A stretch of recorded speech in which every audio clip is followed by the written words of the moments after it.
think we're live. Cool. You can tell me if it switches on your side, on your end. I'm not actually watching, am I? So, Right, okay. let me sort that out first of all.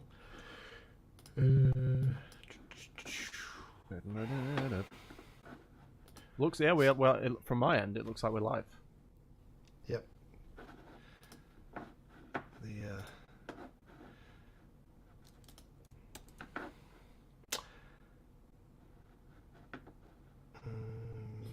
Nope. Yeah, I can't. Oh, it's not. I'm not logged in right. Careful logging in if you're going in the Guitar R1. Might cross contaminate. Oh yeah. Hey, we got hello in the chat. That's fine. Hello. I don't see it. We are live. Nice. Sweet. Cool. Nice one. Hey guys, welcome back to this thing called the Guitar Hour. This is super low energy. Not energy. Low. Low rent. Low effort. Low effort. Actually, it is low energy because it sounds like you didn't get any sleep last night, and neither did I. But so. Well, I did in the end. I was two nights in Cornwall. First night was horrendous because I was sharing a room with the drummer, and I want to see what his screen time is because he's on his phone so much, and like we're sharing a room and he just sits on his phone till like 3 in the morning, and I'm trying to sleep.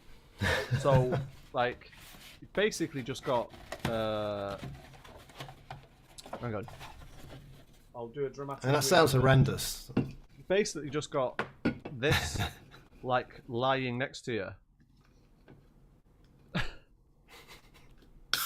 while you're trying to sleep, and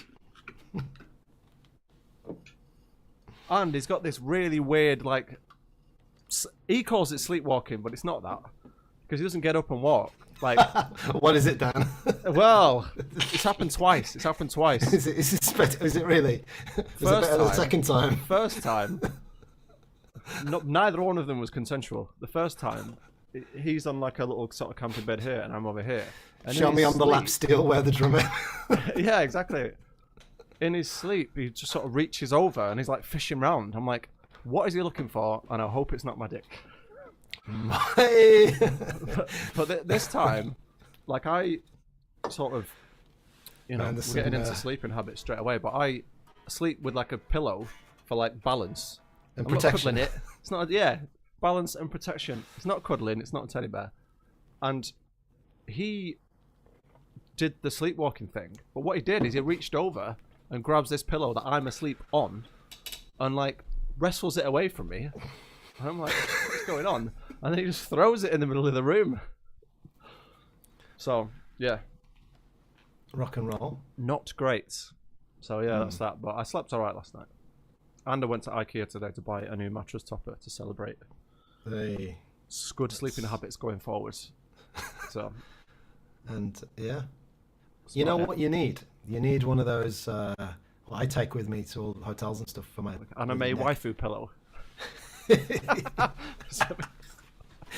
It's a little air mattress you blow up really quickly. It's like 45 quid in a shop called Alp Kit. Have you heard of thermarests? Do you know what they are? No. They're like travel camping mattress type things. Anyway, they're quite expensive, but there's a British knockoff version called Alp Kit or something that's super good, and it's called a cloud mattress or something, and you compacts down really quickly and you can blow it up really quickly. It's like little air pockets, and they're amazing to sleep on if you've got a dodgy hotel bed, or if you've got a drummer trying to give you a reach around. And yeah I need one of those. I need some sort of like booby trap system, like some sort of like pungy stick, like The Walking Dead. Get a little sharpened tooth brushes.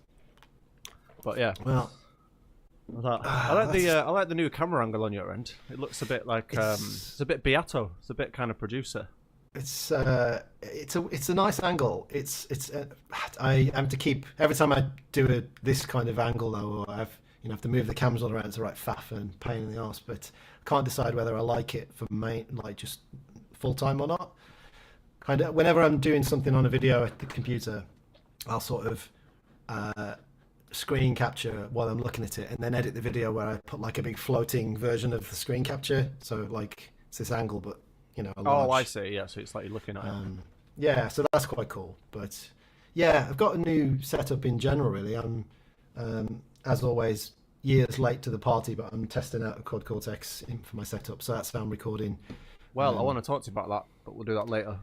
Yeah, we'll come back It'd be to good if that. Cody was here, actually, but... Well, I did message Cordy, and he told me to get fucked. He's going to hang out with Steve Stalacci instead. Oh, so, fair.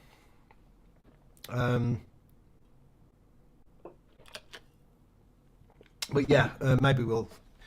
Basically, the plan, guys, is to, instead of going for like a hyper-produced audio episode and then a an edited video, whatever, and never doing them because we've not done anything this year, we're going to just try and go a bit more old school, like Dan and Tom used to, and just stream and then record and then just throw up an unedited audio. So there's nothing sort of all official anymore. Going to be winding down all the sort of emails and whatever, and I don't know, all the official stuff. But we want to sort of keep it going unofficially as more as we can. So I think it probably works better. It potentially works better this way anyway. I mean, because the thing we have with to that kind of watch our topics, watch our P's and Q's potentially a little bit. But well, that's why it was such a it was just such a massive edit, just taking out all of Jake and Tom's we'll blame them unmentionables utterances. No, I'm kidding. I'm just throwing them under the bus because they're not here. And they're not here because they're busy. Like the main reason why we've not really been able to do the pod for so long. I think Jake said he's going to be doing 33 West End shows this month. That seems more than humanly, healthily possible. And Tom's birthday yesterday, so I think he's this week doing lots of birthday things with family. Yeah. He's having a succulent Chinese meal in the Temple of Doom right now. That was outrageous. His nice Chinese birthday meal by the look of it. So yeah, it's just Dan and I kicking it back, old school style, super casual, no topics, no guests, nothing planned. Just a couple of chumps with guitars and a microphone. Yeah, man. And catching up because it's been a long time. So, and in fact, we were in the Slack chat earlier, and I thought it was amazing because of all the topics and things we talk about, and have a guess, viewer, listener, what topic has brought us back together. This is I don't know, this is either really bad or really cool or super embarrassing, but what's motivated this episode tonight, I wonder? Any guesses? All one of you in the chat? Well, so, there's a people in the chat. So the big news in British music this week. Maybe we'll talk about this later, but Oasis reuniting. Yeah, man. That's why we're doing a podcast episode, because we got onto the economics of well, exactly. It starts off as just like, Oasis reunion, and then because we're all absolute lifetime members of the Dull Men's Club, it got into the sort of like economics of live music and how tours have to make money now and all this other stuff. So, but we'll talk about that later. Let's catch up. Let's just do some navel gazing and talk about what we've been up to for a bit, guitar wise and life, etc. So yeah, and what you been doing, Dan? Not a great. Well, just gigging and teaching, usual stuff, really. I've been doing some unofficial, like Laney video stuff with. I don't know if you won't be able to see it. Oh, you can just about see it there. The Laney's new kind of Lion, basically like solid state Lionheart, really, isn't it? Solid state Lionheart. I've still not actually tried. I've seen the videos and things. Sounds cool. I've not tried them. Other than, of course, Tom's. I don't know if it's not the same. Is it the same thing or is it not the same thing? I think the series is like Foundry, so there's like a couple of different ones. Yeah, so Tom's got a new signature pedal amp, which Ah, is right. which we Loud haven't pedal. talked about obviously because we've not done a podcast. But he has got a really cool new deal with Laney for him and Martin have got their own sort of versions of this thing. And yeah, it's like a lion heart in a pedal amp form. So I've not actually tried one yet. It's on the list of things to check out. But yeah, the amp. Went wrong with that. Sorry. So you're saying you've been doing the this combo version that they've been promoting Yeah. recently. Seems to be being received really well for the money and everything. And Yeah, I mean, it's like their, I guess it's like their katana killer, if you like, or what they're sort of going for. It's that. Although saying that, it's not. It is and it isn't.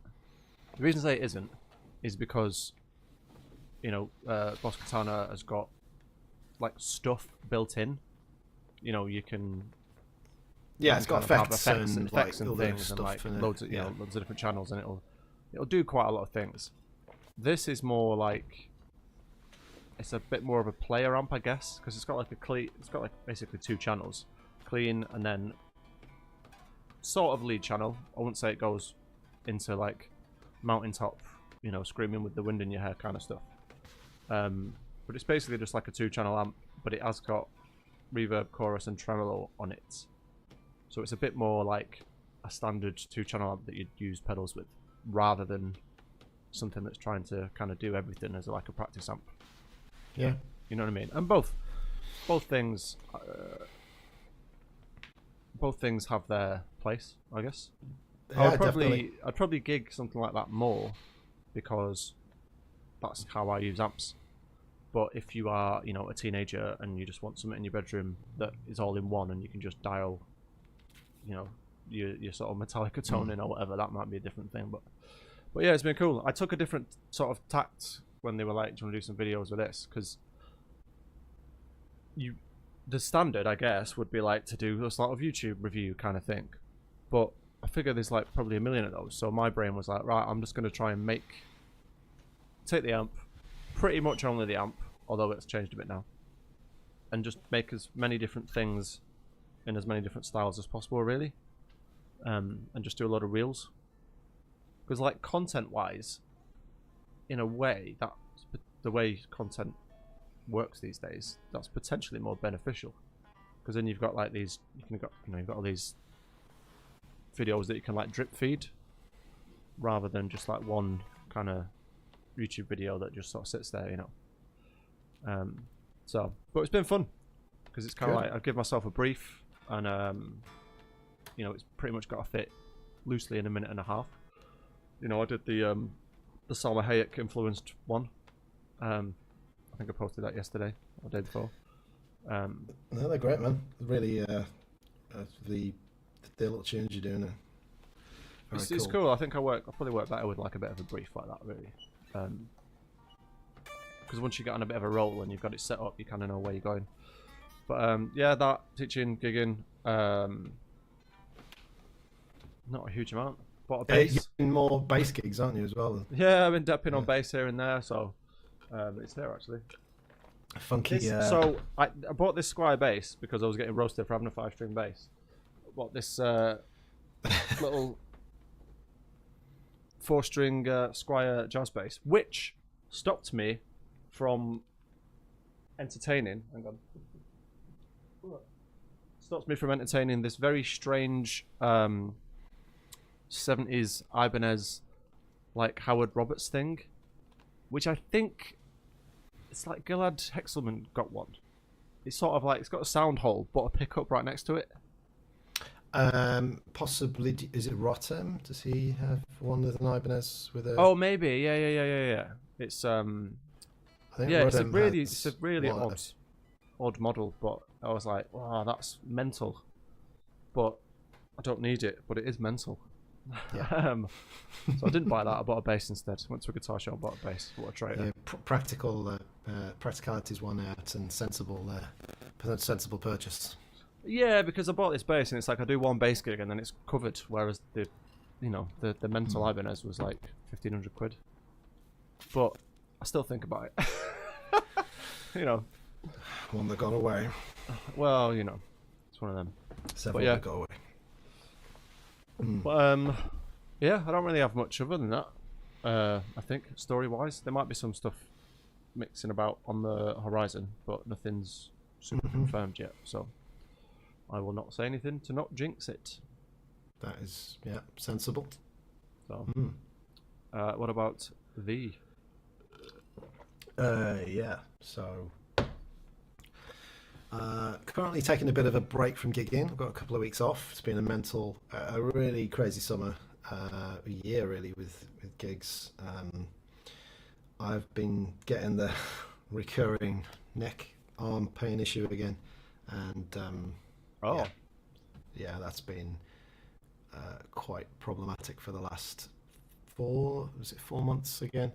Not to the point where I'm like it was last year, where I was completely wiped out, but to where I need, I've been on the waiting list for the spinal specialist since that time last July when it occurred again, seriously, and it's finally come through. So I'm going to have that.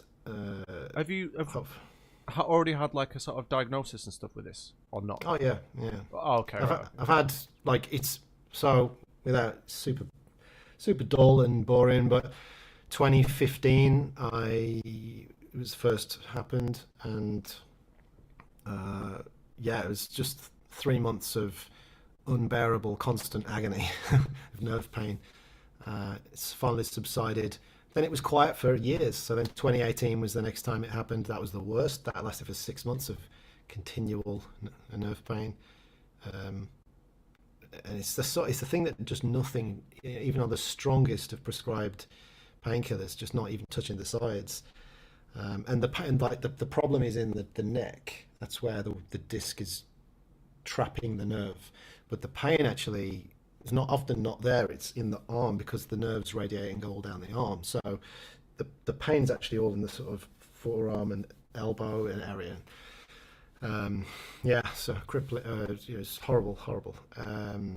So yeah, that's sort of, I can feel that kind of creeping around again. So I've got the next couple of weeks off. Originally I was supposed to be doing the Andy Wood woodshed thing next week, but I'm sensibly and it's kind of gutting, but I'm making good decisions and not doing it for various reasons.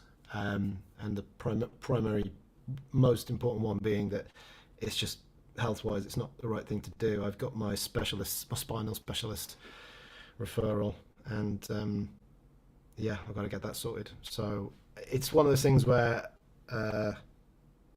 it's such a frustrating thing, because it will just disappear overnight, and then I won't have any issues for years, or certainly months, but it can be years. So I had a gap of like 2018 to, what was it, last year? Yeah, so it was like a 5-year gap of like nothing, other than the odd like twinge of thinking, oh, but sometimes that can be just in the mind. But yeah, I can, frustrating things. I could just wake up one day and it's there, and then months go by. It's not like, it's not like if you've got a lot of gigs, it aggravates it. It just randomly comes on. It honestly, I can't seem to feel. Maybe there is something that actually is the case that like tips it over the edge, but it's really hard to discern. I can't figure out what, if anything, that is the case. So I mean, to me, it's like, it's just priority number one in terms of getting it sorted, and I'm just being sensible. So making good decisions, and like missing out on things that I would really, really like to be doing, but hopefully it's for the most, the greater good. So right now, like day to day, it's not sort of too bad right now, but yeah, like I say, the temptation is, when it's not too bad, is to then like overdo stuff. But so I've got, because I'm not doing the woodshed now, I'd already got the time off from gigging, so I'm just going to keep those couple of weeks clear, just rest it, don't do too much really, have a bit of a break. It's been flat out year, from obviously all the gigging, but there's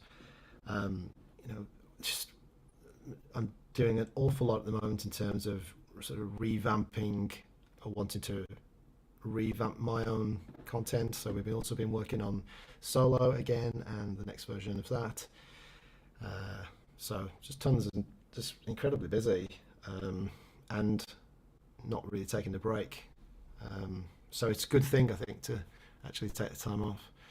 Yeah, I've been playing with slowly kind of ramping up the sort of commitment to making videos and enjoying that process and really enjoying that, and definitely my own practice has kind of tailed off in the last year, 18 months, in terms of pushing my own practice. That's just an interesting observation. Yeah. I mean, you'd still be playing with all the things you do, so it's not complete sort of cold turkey, you know. No, I'm just going to turn this into D&D. D&D. D&D. Yeah, Sarah just messaging me with stuff. So I can't remember what I was going to say then. yeah, so I'm still doing stuff, but it's like I was filming a video, and I probably overdid it a couple of days ago in terms of how much I played through the day. I'd filmed a lot, and I'd played too much, and I just had a little bit of tweak. You know, and you just get a little bit of a twinge somewhere, and you're just like, okay, right now I'm going to just take a break. So, I've not played over the last couple of days, and just trying to be sensible as I get older and creakier. I know, man. It's interesting, isn't it? It's like if any youngsters watch it, sort of fans of the podcast all follow it, and they're all like in their 20s or whatever. You don't have to worry about any of this stuff right now. And then we're like, I want to buy this guitar, but it weighs too much. You know what I mean? I've got to think about this. I'm going to go down a gauge because I can't make it through a set without cramping up. Well, yeah, that's it, man. Just thinking long term. That's why I've always had that light, flute touch. There you go. There's no bite on me. I'm thinking of the fluting right into the retirement home. Yeah. While the rest of us are like gauge 14s. I like Ben Eller's posts about when he's going to the gym with his stuff, because he's like, we like a picture of some dumbbells, and he's like, is anybody else getting harder to kill today? I know I am. I love Uncle Ben. He's great. It's like, what else is there? What else have I been doing? I mean, in terms of the nerdy stuff, I've been spending a lot of time this year just trying to build better habits and get on top of things. My sort of daily routine practice, and this hasn't kind of manifested into guitar practice, but I'm thinking it's going to. I'm thinking it will do. So that's been really interesting. So what? Yeah. Let me test this on you, because I was on an hour about making like a video on this, because it's something I have come up with for myself, and I've also posed it to students a bit as well to make them think. But if you're in a scenario, if you don't know what to practice, or you don't know, which way to go or whatever, which for me is quite common. I'm just kind of like, I know I want to be better, but I'm like, oh, what do I practice? You just have to ask yourself this. This is what you do. You can tell me whether you think this was bullshit or not. Is you imagine yourself in a likely musical scenario, or a musical scenario that you would like to be in, and you just ask yourself, what have I got? That's it. So, say you're going to the NAMM show, and you might find yourself right. Oh, do you want to jam? What have you got? You know what I mean? Well, 100%, because I can remember putting myself exactly in that position when the very first time I came around to do a Guitar stream with you and Tom. Yeah, exactly. Because I was like power vomiting in the guys in the McDonald's around the corner with nerves. Like thinking, like, what have I got? Absolutely fuck all. Sitting between you two trying to play something like that's not dog shit. But yeah, absolutely. That's, I think. But I think the important part is the scenario, because You know, Yeah, the scenario. like Jake's on at me now and again about like, oh, you should do this, you should do this. Or like trying to get back into doing shows and stuff. And I've not really done anything reedy in ages. So it's like if I imagine myself in that musical scenario, it's like, what have I got? And I'm like, well, I need to do this, this, this, this. And then because you've got to be realistic with scenario though, because you can't be like, you know, I'm gonna sit down with the ghost of Charlie Parker. You know what I mean? It's like you've got to think what's like the reason I say that is because I have practiced things in the past that I'm not necessarily in a place where they're going to be that used, and then because they don't get used, they kind of fall off a little bit. So it's kind of like, that's the reason I say be realistic. You know what I mean? Like a really simple one, if there's anyone, you know, if anyone listens to this or watches it and you are perhaps a bit younger, this is what I say to some of my students is, right, you're in a 2-guitar band and that guitar player is playing this. What have you got? Because there's so many people that their first go-to, when they're young, we're talking like, you know, further down the ladder a little bit here, but if it's like, well, he's playing the power chords there, and it's like, right, so what have you got? You know what I mean? And a lot of them are kind of like, oh, you don't want to be playing the same thing all the time. So it's like, what have you got? So I think, Well, I think it works as a thing. Absolutely, I think that is it's a reasonable and a pragmatic question to ask. I know from my own,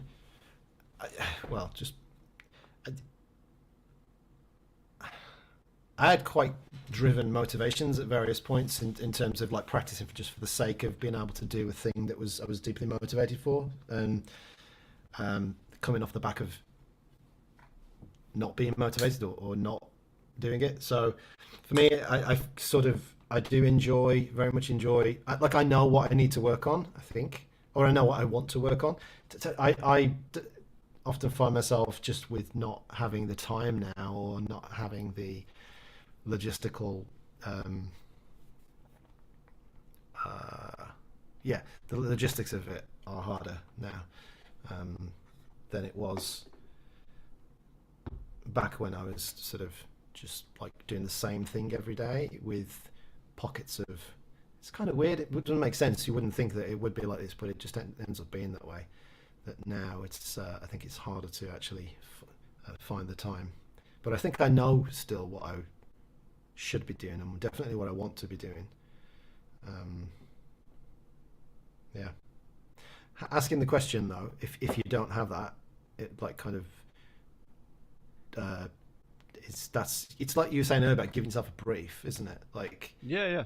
it's like that sort of goal orientated sense of like where you're going to sort of focus your time. But I think Jake said this many times as well about just like, even just like it's like looking in the mirror and just, maybe it is asking what have you got, but it's the scenarios you say about being reasonable on are important, because I think you should probably even just dial it back a few notches, like just how, like even with some of the, you know, you can never just revisit the basics too much, you know? Yeah, man. And in some cases, in my case, for example, the basics weren't there at all in the first place, and that's, I think so many people are guilty of that, of looking in the mirror and just like deluding themselves that everything is all together, and it's not. So yeah, that's, look, you know, what have you got? Sometimes I remember looking in the mirror, saying, you know, asking like, what have you got? And the mirror goes, you ain't got jack shit, baby. Go back and learn your notes on the fretboard. Maybe it's what do you think you've got? Maybe, yeah. Maybe I'm being like, yeah, don't do what I did. Don't do what I did. It's not healthy. But I'm gonna use it on myself really, because I think it does bring the walls in a little bit, in terms of potentially pointing you in a direction where you're going to practice stuff that is going to be useful and usable. Do you know what I mean? In your general musical life, and then, you know, maybe you can find yourself in other scenarios, and then the little special sort. I think guitar players are sort of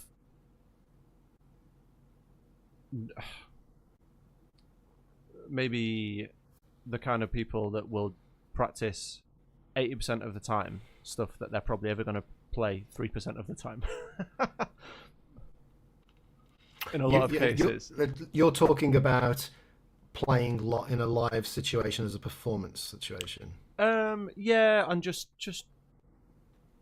because practicing is playing the guitar still. I think I sometimes see it as like I just have sheer pleasure in sitting down and trying to do a thing that I can't do, and that to me still feels like a pursuit in and of itself. Now that's not going to buy me a McDonald's or whatever, but well, I mean, like I can remember times where I'm like, oh, I'm going to try and learn this like sort of augmented like Jonathan Kreisberg stuff. I'm going to like spend ages trying to figure that out, and like I'm only going to use that 1% of the time. Do you know what I mean? Right. Nobody wants to hear your augmented scale, you know, major 7 sharp 5 hot licks over play that funky music. Yeah, but if it's but that's I think maybe that's the kind of misunderstanding I was having there then, or maybe potentially in that I think I'm just as happy sitting down and just like working on my thirds and sevenths through all the things you are, even now, as simple as that would be to me now. I still would find I would derive a weird sense of pleasure from doing that right now, like stopping recording this and like, you know, going and practicing my thirds and sevenths through all the things you are. I think that pleasure is kind of in and of itself of like a valid playing pursuit still. Whereas what you're talking about with the, you know, major 7 sharp 5 augmented, like I see why that's like, it's like musical attraction, the attraction of that, because it's like a stimulus that's new or advanced or kind of sexy if you're a nerd, and the application, real world application of that will be very low, but the real world application of something like just being able to outline your thirds and sevenths is like super high. And I think that's the thing, I've said this so many times, looks like a broken record, like I like finding that stuff exciting is like, it's kind of cool. And the offshoots of that as well, like that if you know, there's a lot of things that lead to other things. I feel like something like that would be sort of in the middle, and there's like loads of offshoots of where that could go. But the thing, like a really niche harmonic, I don't want to say the word trick, but a harmonic thing, I feel like that would be far out on the edge. Yeah, and there's not but really that many spiders coming off it. Yeah, not but if not it's a trick. No, but that's, you're probably right though, because it probably would be a trick that then becomes far less useful if it's not doesn't have a deep sense of control over it, and it's probably not useful anyway. But if you've learnt it as a trick, it's going to be even less useful. If you got to press the Kreisberg switch. Oh my goodness! Requires 2 keys like Terminator 2. I would do. That would be. I'd give it all up for that if you could find. But I think maybe it's a sense of like just getting a bit older and just kind of going, what is the most kind of what's the word I use? Compound kind of stuff. Do you know what I mean? Like thirds and sevenths through a set of changes. That's an exercise that requires a few different things, so it's almost like a compound exercise. You know what I mean?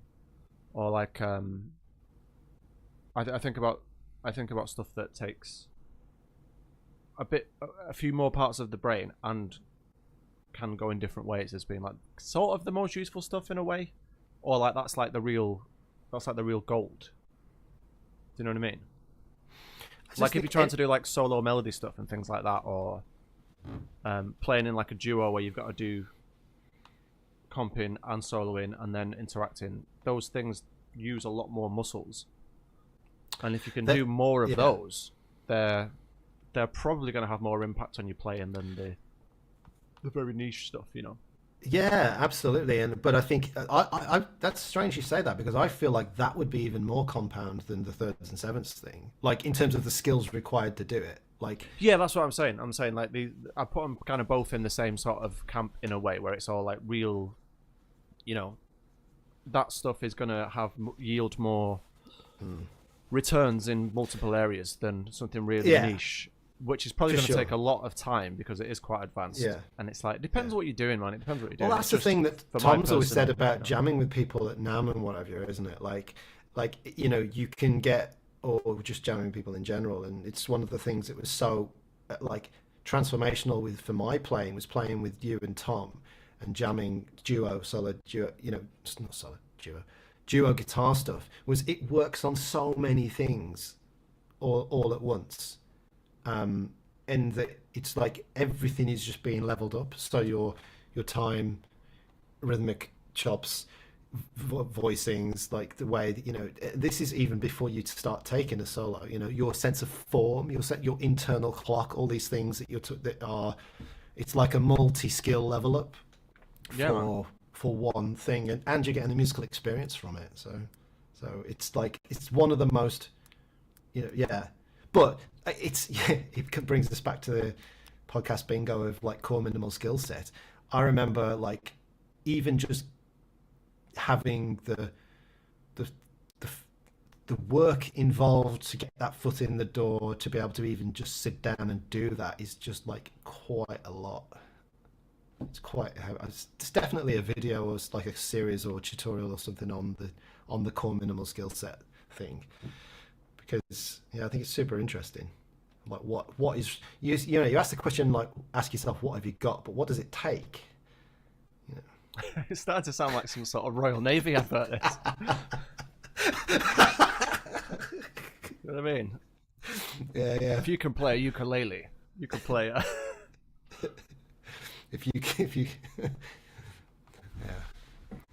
intro to the 80s. on the so a little segue, semi-segue. On the subject of core minimal skill set and stuff, I have been reading this, and I'll be honest, it's probably the most inspired I've felt in 10 years. I've been reading this, the Gospel According to Luke, Steve Lukather book, and I'm only like, where am I? I'm like chapter 6 or 7, so I'm pretty early on, but it is captivating, man. Like stories and stuff, and like you hear about how all these musicians were like hanging out, and like how these sessions went and stuff. Is there a forward? Good. Is there a forward in that book? I don't think so. No. Okay. Hang on. You just could make an amazing biblical literature joke but no. Well, there's like a little before you start bit, but it's still Steve Lukather, and he's just kind of like. Does it mention Theophilus at all in it? No. Okay. I need to read that anyway. It's honestly, man, it is so good. Like, and I've kind of gone down a bit of a Steve Lukather / Toto rabbit hole, and like branching out and kind of going down a little rabbit hole with all these old session guys. And it's it just sounds like such an interesting time and place for being a musician, and the skill set required, because they're talking about you might have, you know, 25 sessions in a week, and a lot of the time he didn't actually know what he was going into until he got there, and then they just put, you know, sometimes there'll be charts, a lot of times it'll just be like someone sat behind a piano and like, this is my song, and they've just got to come up with parts and stuff. Yeah. And it's like, man, it just sounds, I don't know, it's just that skill set and that kind of, those guys, I don't know, something about that is very attractive to me. It's a Swiss Army knife of skill, you know, musicianship, isn't it? Their people aren't.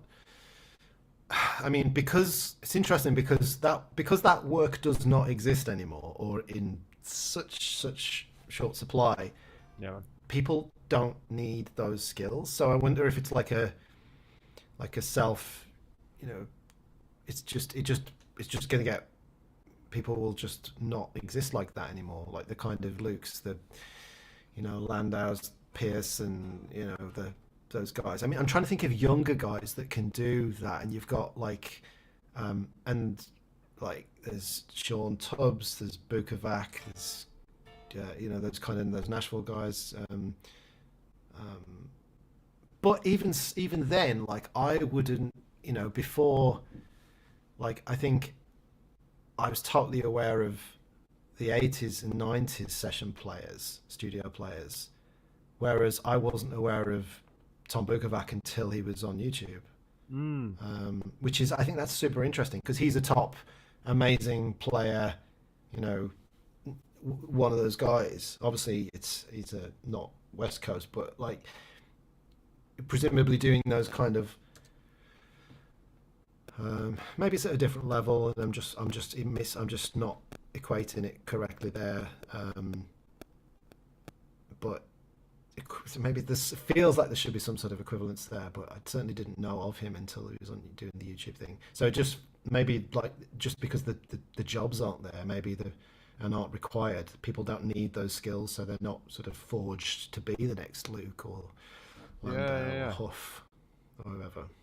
It's interesting. It's interesting. I wonder what will happen. I wonder whether that age is just over, or whether that kind of thing will potentially come back or not. Yeah. Like, is it because there are a lot of things that are like cyclical, aren't they, in terms of like fashions and trends and music and stuff, but or just more polarized and extreme, because we obviously do get, it's the sickest of jazz boys now on Instagram and YouTube of like if you are the best of the best, you will just rise, like the Colliers and like the Neelys and the kind of like the uber niche that can become incredibly successful because of the freakish niche talent of it. Less so than maybe the utility of the thing on a wider scale. So, like, I'm trying to think of other guys that were versatile but are younger. I'm struggling now. There's a couple of guys like maybe Hines. Like Alan Hines was kind of like, but he went to do more original music. He's a little bit younger, and down a generation. I think the thing we do see, you do see, especially in the guitar world, you do see like people writing tunes and then going, "Oh, can I pay you to do a solo on this album?" And it's all done remotely. That's a thing, and I think that's going to be a continuing thing. But the way they're talking is, it was a load of guys that turn up on the day, don't know what they've got, and then they're basically, a lot of the times they didn't have parts. But it was also a real job that they could pay their rent with. You can't unless you are Slash. Then I don't think anybody's doing solos on guesting on records for the kind of money that's going to be like paying your mortgage. No. It's unlikely anyway. I wouldn't imagine. No one's. No. Yeah. But I think I wonder if the stories I'm reading about, it seems like it was a very creative and collaborative like time. Like a lot of these guys are going in there writing parts and stuff on the fly then and there, and then it'd be like one or two takes, and then that's the song. You've probably seen the interview. There's a great one about how it's on the Beato interview about how they made Beat It, because the Eddie Van Halen potentially cut the tape and then it wouldn't sync up with the master, so they had to rebuild the track from like a vocal thing just cranked up and like making a click and stuff. But it's I don't know. We'll see. I wonder. There's still people doing it. It's just, I think it's just a different time. Yeah, it's really It's just the supply and demand of the work, isn't it? And then what that forges and creates in the populace and the work personnel of, like, it's like simultaneously a very dire time for music and the best time for music. It's just like everything in life just seems super polarized. If you think about the 80s, like certainly the 80s and maybe 90s to some extent, but 80s definitely, like it was like this peak of high information, not necessarily good music, but high information in pop music. So you went from the sort of 50s and like through the 60s and the Beatles like massively raising the game, and then you kind of have so much like in terms of harmonic function and modulation and interest and length and form differences through the 70s and 80s of popular songs, things that were popular music.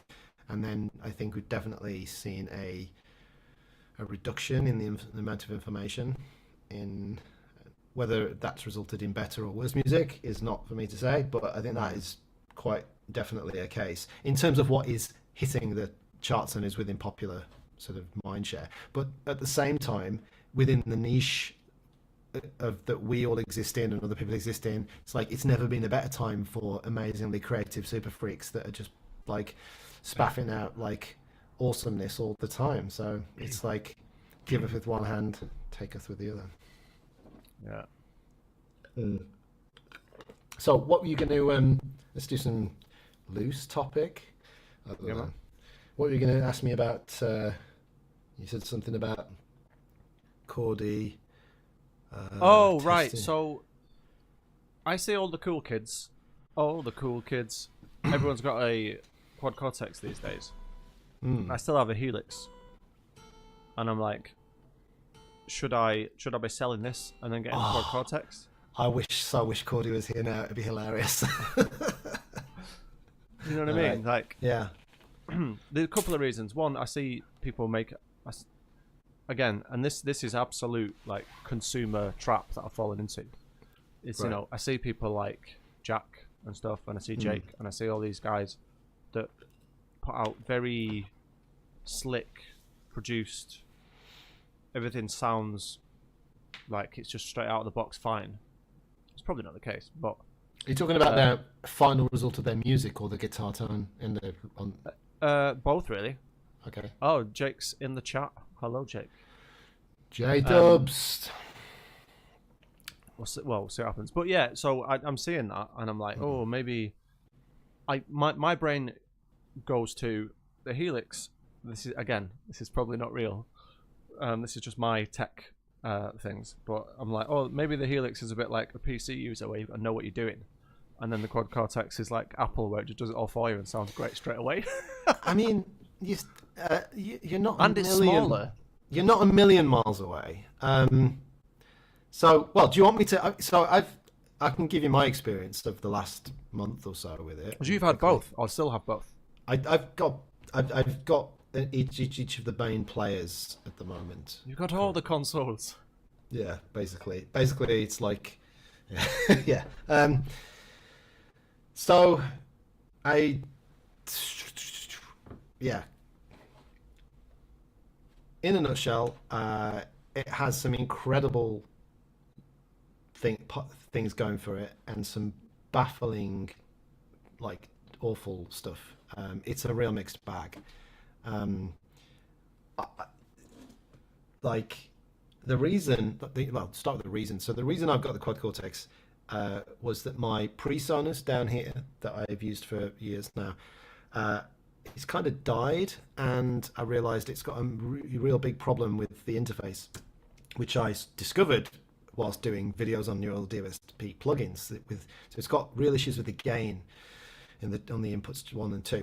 So I needed a new interface, and whilst I was looking at all the different options and various price categories, I sort of figured, well, the Quad Cortex is an audio interface. It's got multiple ins and outs, and it's another big player in the modeling world, which I'm interested in keeping abreast of. I've been a skeptical observer since the day one when we tried it out at the NAMM show, the prototype, the sort of early demo unit, and I never felt like the claims that they were making were being backed up with the actual release of, development of the product, of how it was developed and then released. And so I've kind of tried it. I've used it, obviously. I'd used Tom's projects and, watched lots of videos, been aware, but I never felt that it was right for me until they finally got all of the other things into play. Like, so for the longest time, there was no desktop editor, which was promised very early on day one. You couldn't even load the desktop editor.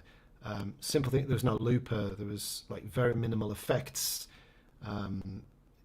There was the big thing with the plugin compatibility, the neural DSP plugin compatibility, which was promised very early on, has taken 4 years to arrive. And so that was the thing that finally made me think, well, okay, now is the time to actually give this a fair chance and test it and give it a shot. Well, it's because they've finally released the plugin compatibility, so you can load, in theory, you can load the neural DSP plugins onto your Quad Cortex. Well, it's still not true because it's only certain ones. Uh, anyway, I felt like it was time to just give it a fair shot and see if it will work as my audio interface. The big question mark that I've got, and I'm just totally honest with this, I've got no skin in the game here. I'm not any way affiliated with Neural DSP. I bought this at full price from Gear for Music. That was another reason I got it. It's because I don't know if you know, but Gear for Music, this big retailer in the UK, does weird things with prices. They just like fluctuate them all the time. So they just like seriously had discounted this by like £260 at one point compared to every other retailer. It was in the middle of the night, and I just bought it there and then. So if you're ever looking for a deal, just always check Gear for Music. It can Stay be up late on Gear for Music. Yeah, it's bad habits. But it can be really expensive, but it can also be randomly super cheap compared to everywhere else. So insider tip there for if you're buying gear. And so yeah, that's what I did. I got it, and that's one of the reasons that I got it. It was sort of cheapish, and yeah, I've got no affiliation. I don't have it to say anything positive. I will say positive things in that it can sound great. The capture thing is really good. I've captured my Friedman. That's really easy to do. It sounds good. It does sound good. I think I personally prefer the Fractal stuff in terms of amp modeling and effects and workflow, etc. But it's dead easy to use. It's pretty. It's powerful, etc. The biggest question mark that I have in the whole thing that does give me pause for concern is the build quality and the power situation. So this here, as everyone will know this by now, it's just a flimsy little 9-volt wall wart thing, and that seems like a major misstep. Like a pedal. Like a single pedal input. Yeah. Oh, right. Yeah, it's that, and it seems super not pro. Like considering it's absolute Achilles heel. Yeah, like I mean, well, I won't say. I know for a fact that has caused problems for multiple people, and then the overall just like failure rate seems too like. I think Jake might be the only person I know with a quad Cortex that hasn't had it die at least once. So, he's in the chat. You're jinxing him now, man. Jack, You just said it's got the best directory. It's got the what? So changing a set. It says changing a set list on the fly is great. Best directory. The workflow and the UI and everything is very, very good, and there's fantastic things about it. I would just be extremely like aware going into it that that it's the failure rate is too high for a product, I think, like this, and is in just anecdotally. Okay, it shouldn't, it's anecdotally, but man, it's yeah, but people buy gear anecdotally. People buy gear based on going to a mate's house. Oh, this is great. Or oh, you gig with this, don't you? You know what I mean? And then that can make or break whether you buy something. So. I mean, I think that there's a lot of kind of smoke and mirrors marketing expertise. I mean, it's brilliant, and I think there is absolutely baby in the bathwater here. Don't get me wrong. I'm just trying to be aware going in of the things that have perturbed me, but it's too attractive, it's too seductive, because what it does do and does well is so great. So I'm doing this whole thing now with the quad Cortex. So I'll just run through the setup briefly. So my mic is going into one of the inputs, and it's got phantom power, so it's doing that. I've got my so here's the crazy thing. So I'm playing. I have guitar tone here, but I'm actually going through the Axe effect, through the Fractal, the FM3, which is going out and into the quad Cortex as the audio interface. I'm then monitoring through that. I'm going direct. I'm using the channels within Zoom to capture it. the flexibility in the routing of the I/O is really, really powerful. It's really, really good. And it does sound. You can make it sound great, especially with the captures. Um, so, I'm just being like trying. I want to be objective as I can, and not just because I've been kind of disappointed with some of the neural stuff in the past. I don't want that to mean I'm going to be, just be dismissive of it and to not be able to have my mind changed based on new features or new evidence as it happens. So the utility of it, I thought, was too good and too strong to fix the problem of I need a new audio interface. I had to get a new audio interface. It solves that problem. It gives me experience with another big modeling player for, making videos, making presets or whatever. It's getting to know the other big player. I can spend time capturing pedals, capturing my amps and things like that, which is really probably feels like it's the strong, as long as with the UI and the sort of directory that Jake talks about, the capturing is potentially one of the best things because it's so straightforward and simple, and it's good enough. It might not be quite as good as ToneX or the NAM stuff, the NAM, but I think it's good enough, and it's really, really good. And the process is so simple and straightforward that is possibly the thing, like the Kemper kind of situation, is that it's combining the best of, or like maybe not the best, but like it's combining really good elements from all worlds into one package that's super small. That's like it's super small. It's like lightweight relatively. So I think it's got enough in the pros column to make it worth at least considering. For me, the biggest issue and is just like the worry of the build of it, right. of it just going down, or the power cord, or parts failing inside it or whatever. That's the stories of how many people have had it fail that is the concern that I'd have. So I'm not going to gig this. Absolutely no way will I be gigging it. And I don't have massive shows to worry about, but just angry brides. But it's like, well, that's just not situation I want to be in with it, where it's reboots and I've got to wait 2 minutes for it to reboot, or whatever, or the USB fails, for example. So I've had this actually experience with other quad cortexes that I've used where just the USB just suddenly just stops working, so you can't record anything. Right. So it's not just that I've heard the stories that happened to me whilst using other people's quad cortexes. So that's the only concern. I'm totally all like in favor of the idea of it, but the reality would be that I think just be aware going in that the feature set is always playing catch up, and what it does really well, but the feature set's playing catch up, and I think there's a question mark over some of the sort of the build of it. Yeah. That's my experience so far, anyway.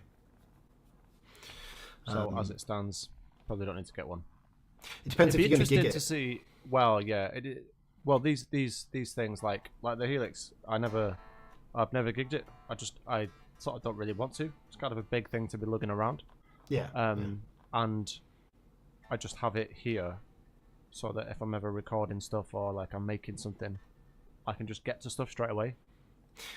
I'm going to sound schizophrenic here. Like probably in your case, like a quad cortex would make sense in that sense, because it's like, yes, the sounds are there quicker. I think the Helix can sound like just as good, but you have to know the Helix more, and you've got to work harder at tweaking it to get it to sound good, I think.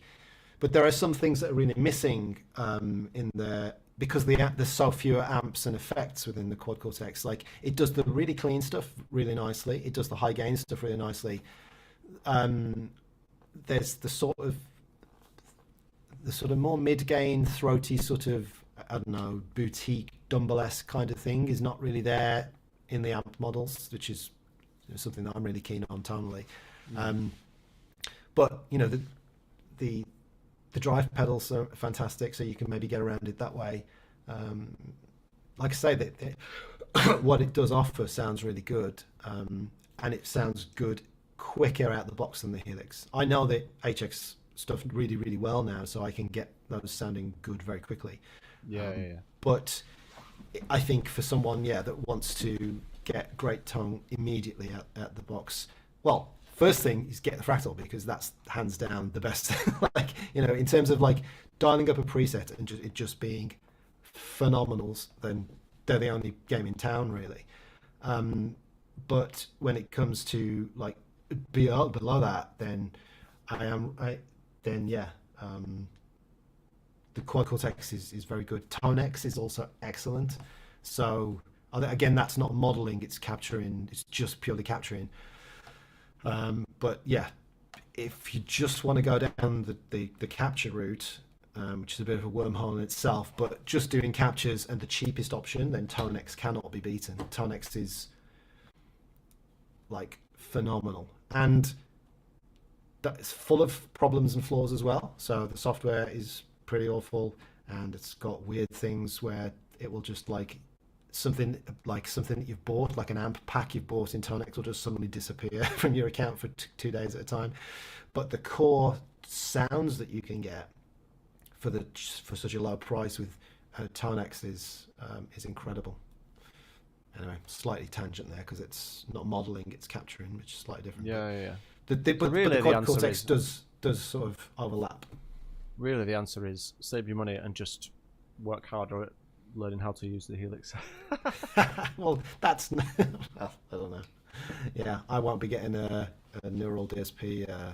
Well, it'll be interesting to see if there's like what I find interesting is it's almost like you've got this swanky new modern age piece of sort of digital gear, but in a way it almost has problems like an old Valve amp. You know what I mean? Yeah, certainly, sort of anecdotally, that's certainly the place. Well, and experientially, it's now credit where credit's due. Support seems really good in terms of them being repaired, and the sort of the business model side of things. They've given everybody that owns a Quad Cortex a free download of one of their plugins, because that's the other thing. In order to run the plugins on the device, you have to have bought the plugins as well. Wait, so are they? So say you update the product, the plugins are in there, but you have just can't to sort use of them. like you got to get past the paywall to unlock them, sort of thing. Yeah. Oh, I see. Which feels, and now Neural have put a big, It's like release. Candy Crush or something. Well, this is it. Like, no, Neural is saying it's absolutely not that. It's absolutely not a paywall. It's absolutely not a paywall. But the feeling, the experience, or the feeling of the user is very much that it feels like a paywall, and it sets like the precedent for a paywall. It sets. Now, all you can do is kind of take them on their word or not. Like Neural are saying very much that we're still going to update the Quad Cortex with free amp models and free effects, and update it and commit to it. But that's taking them at their word, when every incentive from a business perspective would be, well, why do that and spend the time if you can, like I don't know, think of a legendary amplifier, double, because that's not in there. So why go out and acquire a Dumble and then spend all the time modeling it to give it to you for free to update on your Quad Cortex, rather than doing that, but doing it as a plugin that you have to buy to then put onto it. So the whole incentive structure for it sets the precedent as the user's experience in thinking, well, am I going to have to, for all the really, really juicy good stuff, have to buy the plugins to put onto it later on? So I don't know, like, and I'm not sort of commenting on whether either way is good or bad. I do sometimes wonder whether the whole idea of free updates is a bad thing in general. Like, it's like trained us to expect everything. We should buy a modeler or buy a guitar effects, and then we should expect things for free. And I'm not saying that should necessarily be the case, but we have been trained to think that. Fractal early on started it, I guess, with the whole like continually just updating it for free. Line 6 kind of jumped on the back of that and we're also doing free updates quite frequently, but at a much lower price. And I sometimes wonder whether that's the problem. Like, you know, an Axe Effects was super expensive, so you're kind of buying into the future updates because it's super high end and expensive to begin with. But the Helix came out and it was like at least less than half the price of the Axe Effects, and they were doing free updates. And that's got to be funded in some way, hasn't it? But I know from developing software myself that, you know, it costs money to develop updates. Yeah.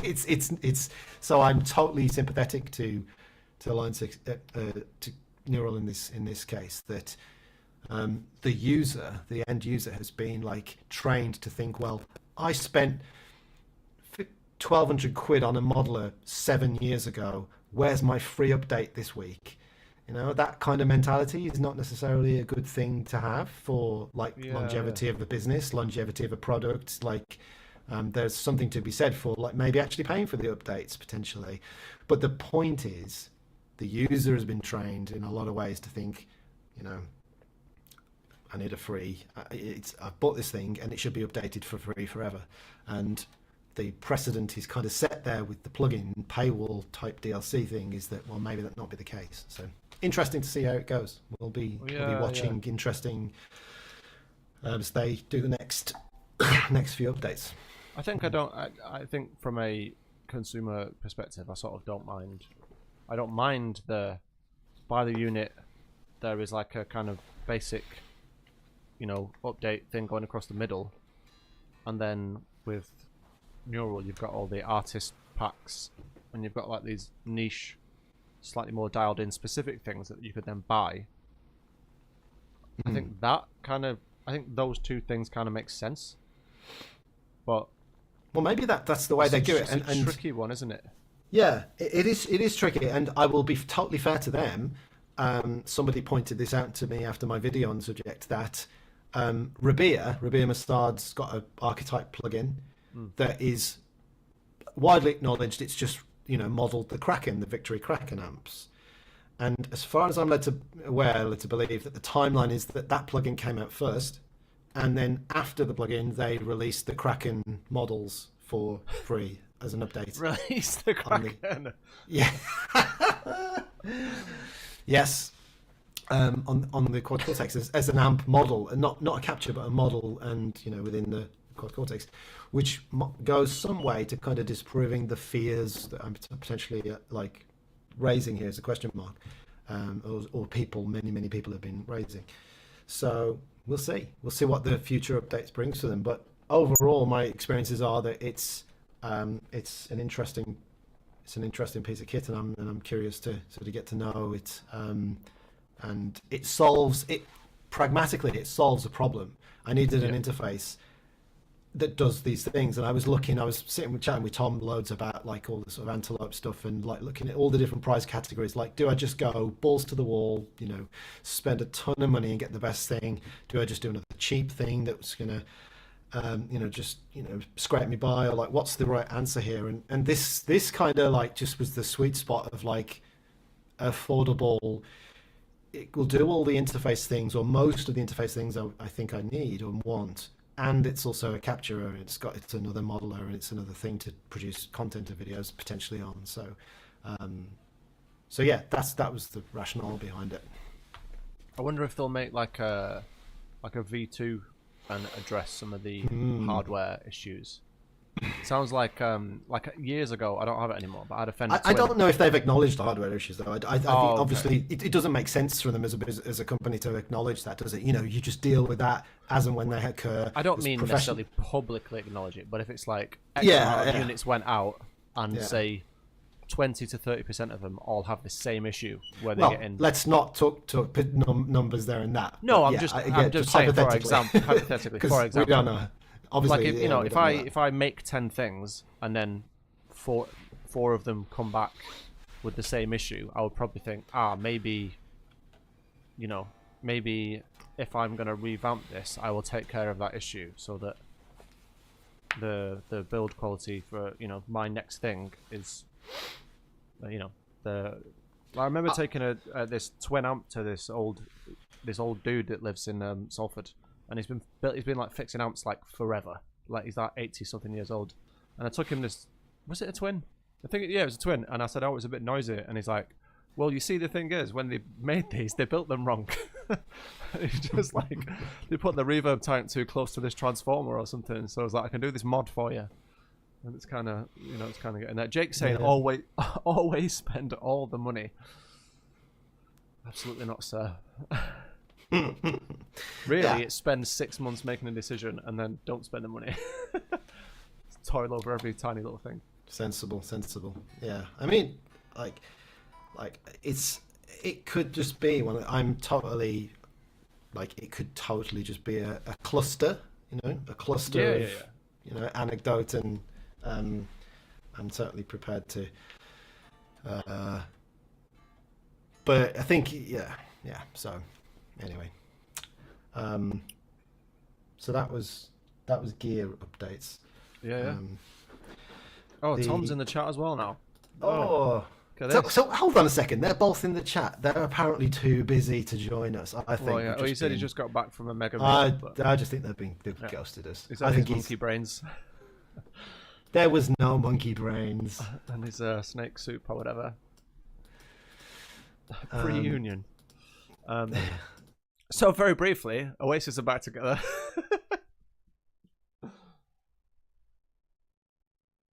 Oh, I think you've gone there. Babes, can you still hear me? He's clicked something, lads. He's clicked something. Oh no. No, you're back now. Am I? Yeah. Oh, it says my Elon Musk net is unstable. Musknet down. Musknet's down. I think hold on.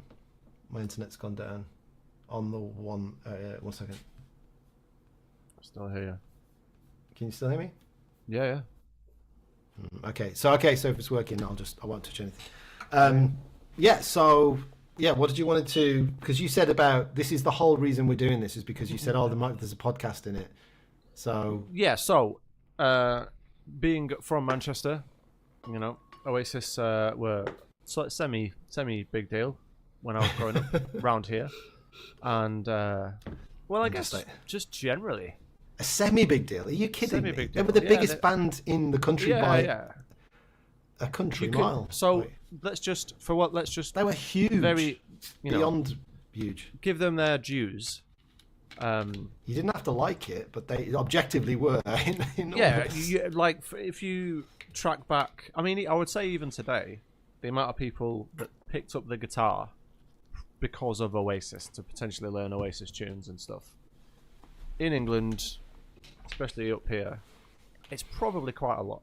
Especially if you kind of were growing up 90s-ish. I think that's a fairly safe general net to throw out there. Anyway, they are there's a big reunion on the cards for next year, and they've just released the ticket prices. Now, I was chatting about this because, in fact, let me test my actual streamer work here. It's getting more and more northern, Dan. We're chatting about this. Hang on, let me see. Oh, I was 13 when Wonderwall came out. One sec. Can you still hear me? Yeah, I can still hear you. I'm just moving my stuff. Look at this; it's like a proper stream. So I've got the Radio X website open now. Radio X. Yeah. So Oasis reunion ticket cost and pricing tiers revealed. I've been revealed. Find out what you can expect to pay and where. So it's got a list of different places and how much the tickets are. So Cardiff, stand-in 150, seats 73, 100, 120, 166, 205. What's the top out in there? Merchandise and exhibition fan package, stand-in £405. That's max on that. Heaton Park, Manchester. So this is kind of what I was looking at with my sister and my brother-in-law potentially. Standing ticket, cheapest one on there. He's got a sister. 148.50. So basically 150 quid is the cheapest ticket for Manchester. Did we Wembley standing 151. It's basically a standing ticket. If there's seating available, it goes down to 74. But if there isn't, you're basically looking at 150 quid to start. You have to stand by me. Exactly. So we were just chatting about, is that a lot these days? Like, it seems like my brain is like, oh, they're supposed to be these like working class heroes, and they're from like, you know, Failsworth or something, like not a great, you know. And now they're sort of cashing in on these, you know, these sort of big ticket prices and stuff. There's something beautifully northern about the first thing we talk about is the price of the tickets as well. It's just perfect. 100%. I think there's everything that you and Jake said earlier on. I agree with. Well, say everything, most. My question to you is: did you discover whether it includes all the arsehole charges, magic fees, and taxes? I think that's probably going to be after, depending on who you buy it from. Because that's a big. I mean, it can be like 20-30% added on to the face value of the stub. You know. So you'd have to go the QR on, code. You know, you have to go on like Ticketmaster or whatever, wherever you're getting them from, and then see what the booking fee is and like whatever else. But so basically, look at it this way. I'll do the numbers. Is Jake still in the chat? Is Jake still in the chat? Because ask him if he's okay if we read out what he said he thought about. Or if he doesn't want us to, it's fine. But what his so I'll do the numbers thing, and then we'll get to the slightly intellectualizing it and like. Okay. So yeah. The way I rigged it up is basically 150 quid a ticket. It's max like 4 per household. So if 4 people are going, you know, you're gonna go gig on your own. What kind of loser would do that? I'm going to Jason Isbell on my own in November. This loser. So, for you, straight away, that's 600 quid for the night out for 4 people. Then you're talking, that's without any kind of booking fees or whatever, you know. Getting there and back, you know, babysitter or whatever. I don't know these, like, it's not Oasis' fault you've got kids or whatever. But basically, I kind of loosely worked out, it's probably going to be close to like $1,000 for 4 people for a night out. Now, that might not seem a lot to you know, the high flying clientele that is the podcast listeners, but high flying birds. Exactly. Anyway, we're talking about this, and then you know, Jake was talking about how the sort of state of the music industry, the way the music industry is today. Tours have to make money. You know, I'm probably not going to get a ticket now. I think my sister was like, that's a big spend for my. Did you even get a code to be able to do it? Well, they're not out yet. They come out on Saturday. Yeah, you need a code though, don't you? The pre-sale I think is you get, but the general sit there at 8 o'clock in the morning or whatever. Okay. So I'm probably not gonna go for it. However, one thing I did think about, based on, you know, some of the things Jake was saying about the state of the music industry, like you got all the crew to pay for, you got all this. Tours have to make money now because money's not really coming from elsewhere. Think about, I mean, Oasis haven't really been releasing albums recently anyway, but if they were, none of us would have bought any of those albums really, because they're pretty much everything would be on like Spotify and stuff. So maybe the cost of not buying a physical album really very much in the last 10-15 years, you could pass that on to the live experience. Maybe it just seems a lot because it's all at once. Do you know what I mean? I'm not sure how. If I pay 150 quid to go and see Taylor Swift, I have not. You'd be lucky. Yeah. But I haven't bought a single Taylor Swift. I've listened to all the Taylor Swift stuff. I'm a mega fan. I've not bought any of those albums because they're all on Spotify. Out. So I've saved £150, probably more, on buying albums. But you've had to pay for Spotify though, haven't you? Yeah, but I get like all the other stuff there as well. Do you know what I mean? I could listen to 100 grand's worth of music a week if I just sat and listened to Spotify constantly. You know what I mean? If you look at it that way. Yeah. I don't know if... Yeah. I'd be curious to know as to whether people actually spend more or less on their subscription than they did in albums in a year. The average person. That would be an interesting data point to find. Like... Oh, wait, hang on. How much is Spotify a year? Like 100 Well, quid? it's like... Is it 150 quid a year or something like that? Right, okay. So back in the day, that's what, 10 albums a year? Yeah, so is the average person buying more than 10 albums a year back in the 90s? I reckon probably. If you're into music. And then this is my point. You've then got to do... So you got to double it for inflation from 95. Right. So was the average person spending more than £300 on music, on albums in 1995 a year? I don't know. I'd love to get in a time machine and go down to Woolworths with a microphone and just interview people coming in. John Menzies. Oh, mate, I've got a... So I was telling my mate this story about... I saw the video for Song 2 by Blur on TV. And I was like, oh, I really like that song as a kid. And I went out looking... I didn't know it was called Song 2. I just really liked the song and it was on the TV a lot. And I went into Woolworths with my mum trying to find this Blur album. Now, the interesting thing about... Well, you tell me, what do Song 2, Bohemian Rhapsody... I can't think of another one, but what do those two songs have in common? Bohemian Rhapsody and Song 2? Yeah. I don't know. And... Is it the Ballad of Yoko Ono? Or John and Yoko or whatever?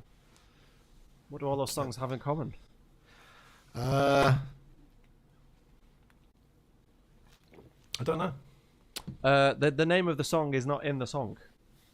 Ah. So I go down to Woolworths with my mum and I might go into probably some like spotty teenager on the desk that does not care about being there. I'm like, do you have that song that goes woohoo? Did you say that? I can't remember, but it's like we didn't know the name of the song, so it's like, and I will have gone and looked at this Blur album with the song on it, but I didn't know it was called Song 2, so I was like, it doesn't say woohoo on here. So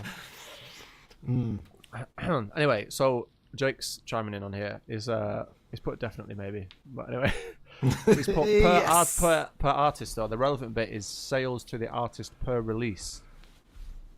Well, that's the problem, isn't it? That's where I was going on from. That is that it's like, even if people, even if it was the same, yeah, the share is not going in the same. It's such a peculiar.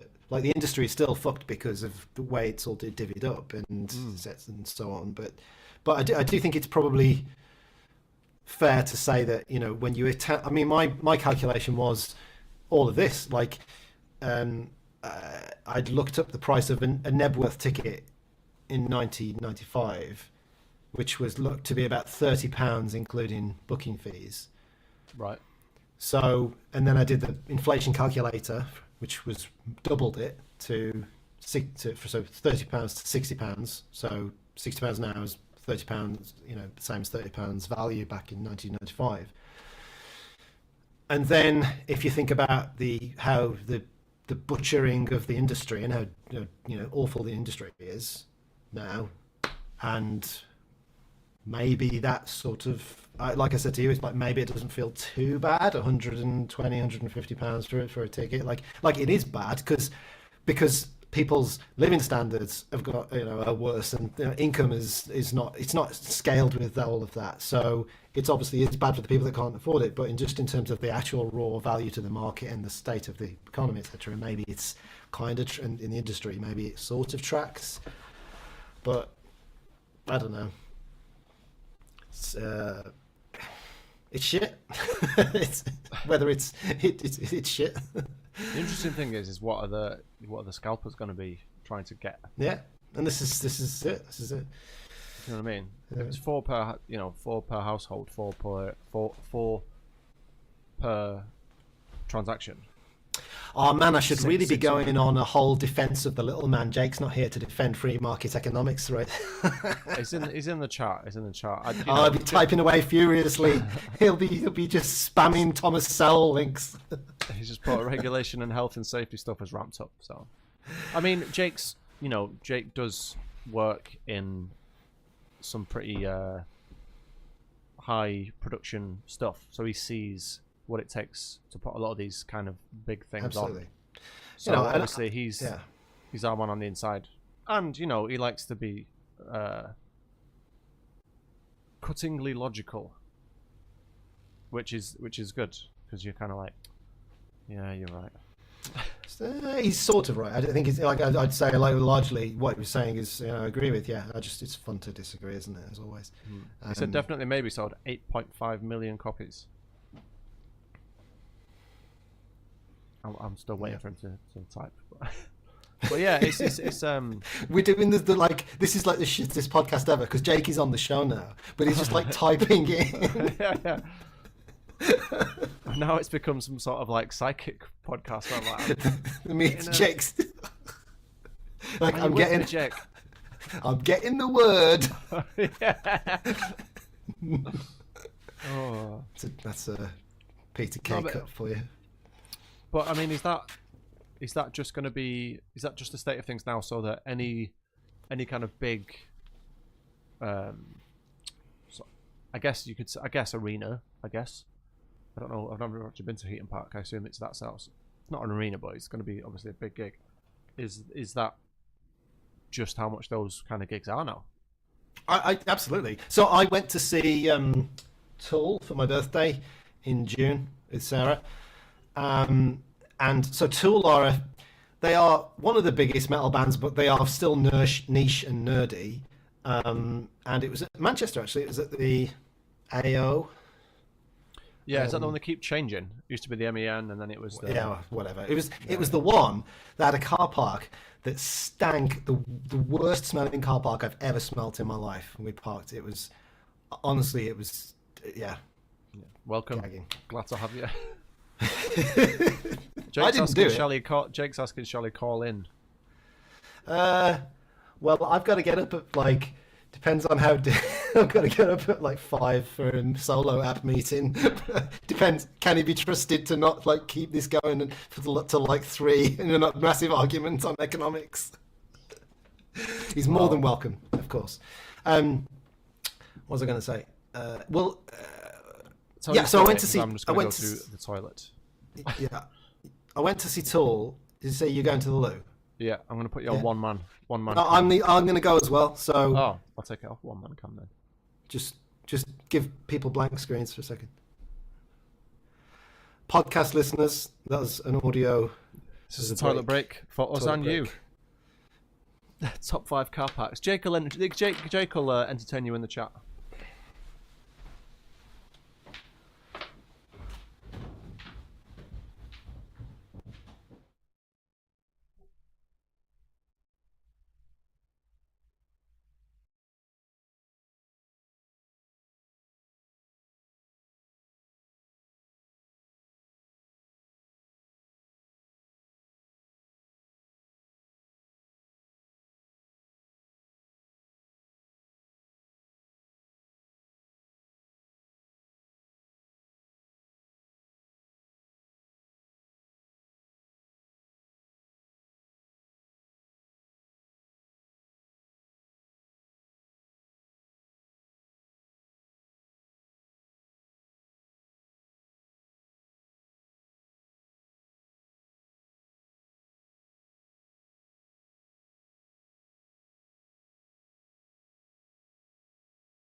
Yes. Cool.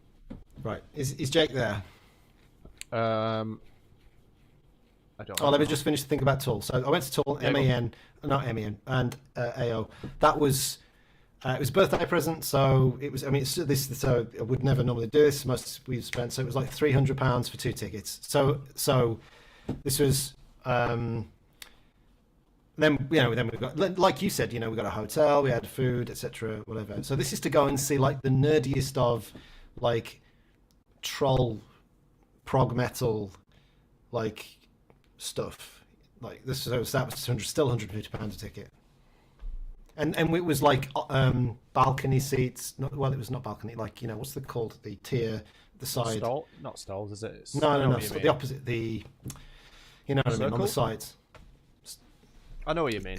So if you were at the front in the stalls, it was like 300 or whatever per ticket or something to go and see Tool. Jake says he's here. Is he? What does that mean? He's here with us. He is. This is a meeting. This is a séance.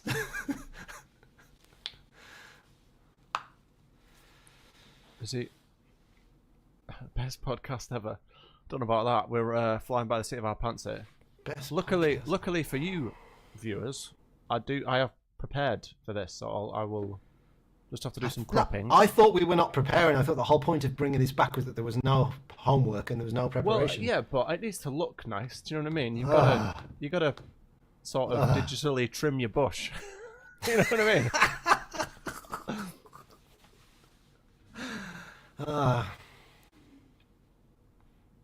Wait, what? Top cut? Is it? I don't know. Is he? I don't know. I don't know. I don't know. I can only see you and I in the room. Where is he? Ask him where he is exactly. Is he on the circle line? I put it in the chat where I. What we'll see. See what happens. Did he mean literally phoning in from his commute from the show?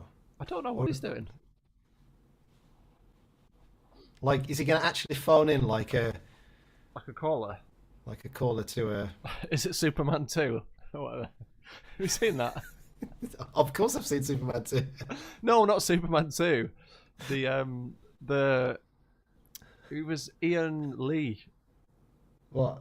No. Oh, Jake knows what it is. Basically, like the late night call-ins, and it's like, name a fruit beginning with B, and everyone's phoning in. They don't know if they do them anymore, but this guy, Ian Lee, used to be on like Channel 4 and stuff, I think, back in the day. He just had this phase of like calling up all these late night things, and we're like, oh, I'm a bit nervous. And then he just said, is it Superman 2? Oh. Every single... Ghostbusters 2, sorry. Ghostbusters 2. You know what I mean? So it's like, countries that start with A. Right. Oh, is it Ghostbusters 2? But they caught on in the end. He says he's at home. I'll wait for him. Are you joining the Zoom, Jake? And I can put you in here.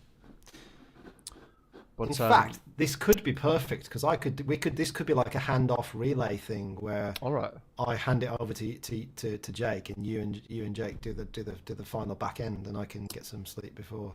But you two argue a lot better. If you leave it to me and Jake, we'll be talking about the nuances of cryptic crosswords. Yeah, but I cannot argue tonight. I've got to go to bed because I've got to get up for a meeting. Well, let's here he is. See what he says. He's here, right? I've got to fix the doctor. Fix the thing now. Bear with me, viewers.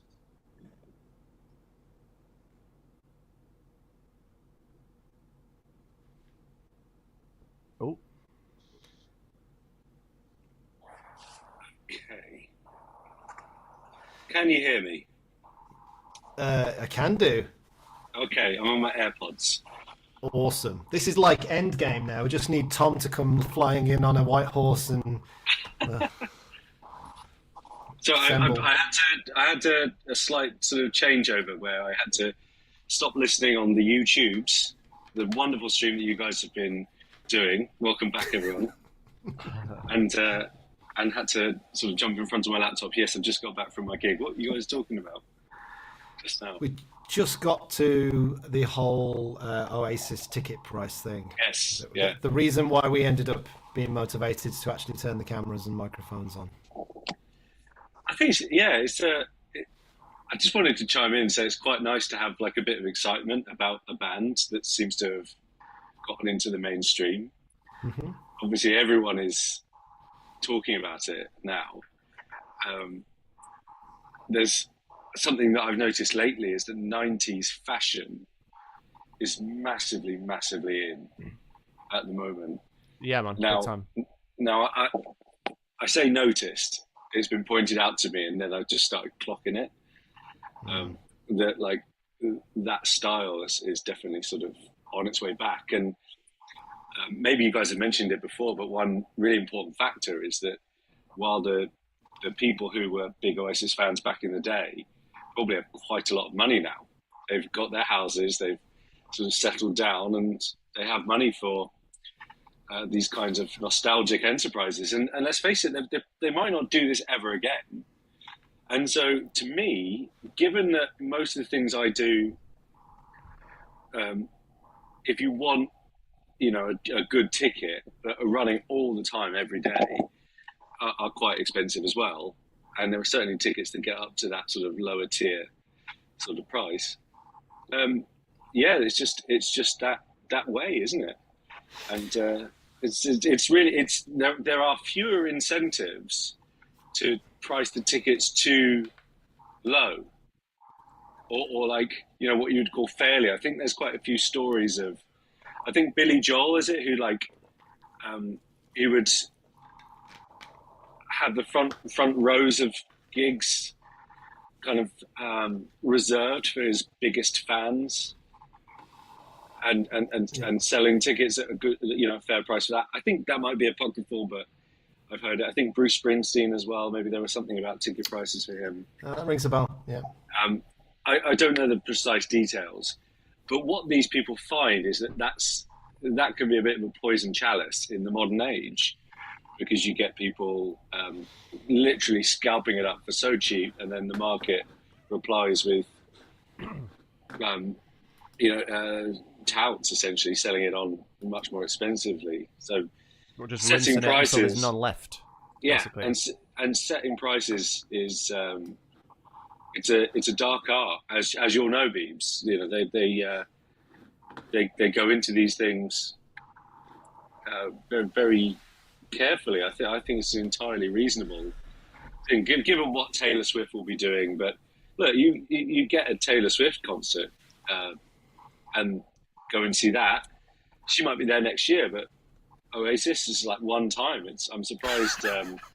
Well, I read something really, really funny and true, is that somebody said that anybody buying a ticket for a gig other than the first night is an absolute fool. What, in case they fall out? Well, yeah, of course, because they'll fall out on the first night and the whole thing will be hard. The first night will be, that will probably be the magical one. The one that happens. Going through the motions after that. Do you? I mean, I was. So yeah, I don't. I can acknowledge the way things are, despite. I don't have to like it, but I know. I think maybe some fall somewhere between you and Dan on this. Nickton Lichten. Do you remember that in Brass? No, Day to Day. No, I don't remember that. The reporter who, he doesn't like it, but he's going to have to go along with it. Oh, yeah. Okay, yeah. He said that in German, did he? Yes. And what did he say? Ich Nickton Lichten. More 90s excellence. We're going, it's a better time, really. Well, like I said, yeah. I think, in some ways.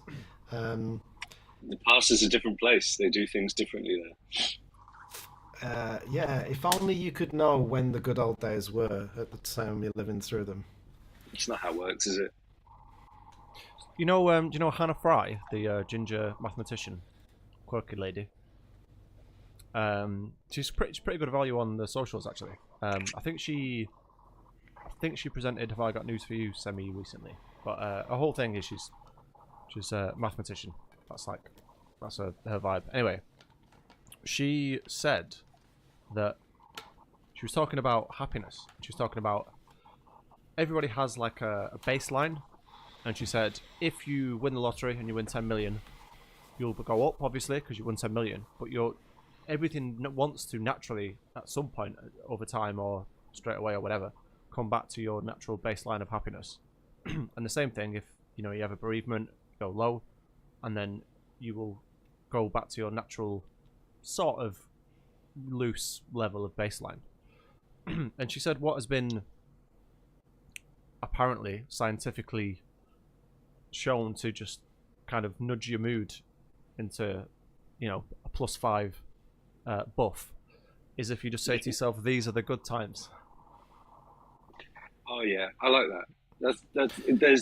There's a lovely thing that I have to do it for myself, is to remember that if you'd have told me when I was 12 that I'd be doing what I'm doing today, I'd be very happy with that outcome. It's just moving goalposts, isn't it? And so you do go, hey, today was a good day because I did what I was meant to, I did what I set out to do, but also I wasn't desperately ill. And no, and unfortunately, I think, obviously it's a bit personal here, but going through what I went through with my mum when she passed away, you just go, okay, well that's waiting for me at some point. And so when you wake up and you go, oh, I'm still okay. Or that thing, if you've ever had a toothache that's gone on for a bit too long, you go, oh, okay. Like you say, you go back to the baseline. If you can do a bit of the stoical work of reminding yourself that a lot of the horrors of you've bypassed the madness for at least a little while, then that's all a big victory. I'm quite a big fan of the Stoics for all that stuff. What's their take on having protein shake induced piles? Hang on, let me. He's with me now. It's Marcus Aurelius. So that was me doing the Clinton Baptiste. Clinton, yeah. I'm getting the word. The clairvoyant. Nonsense. Marcus says, Dan, there's nothing to worry about. Well, hang on. I've got Seneca here. Seneca, all right.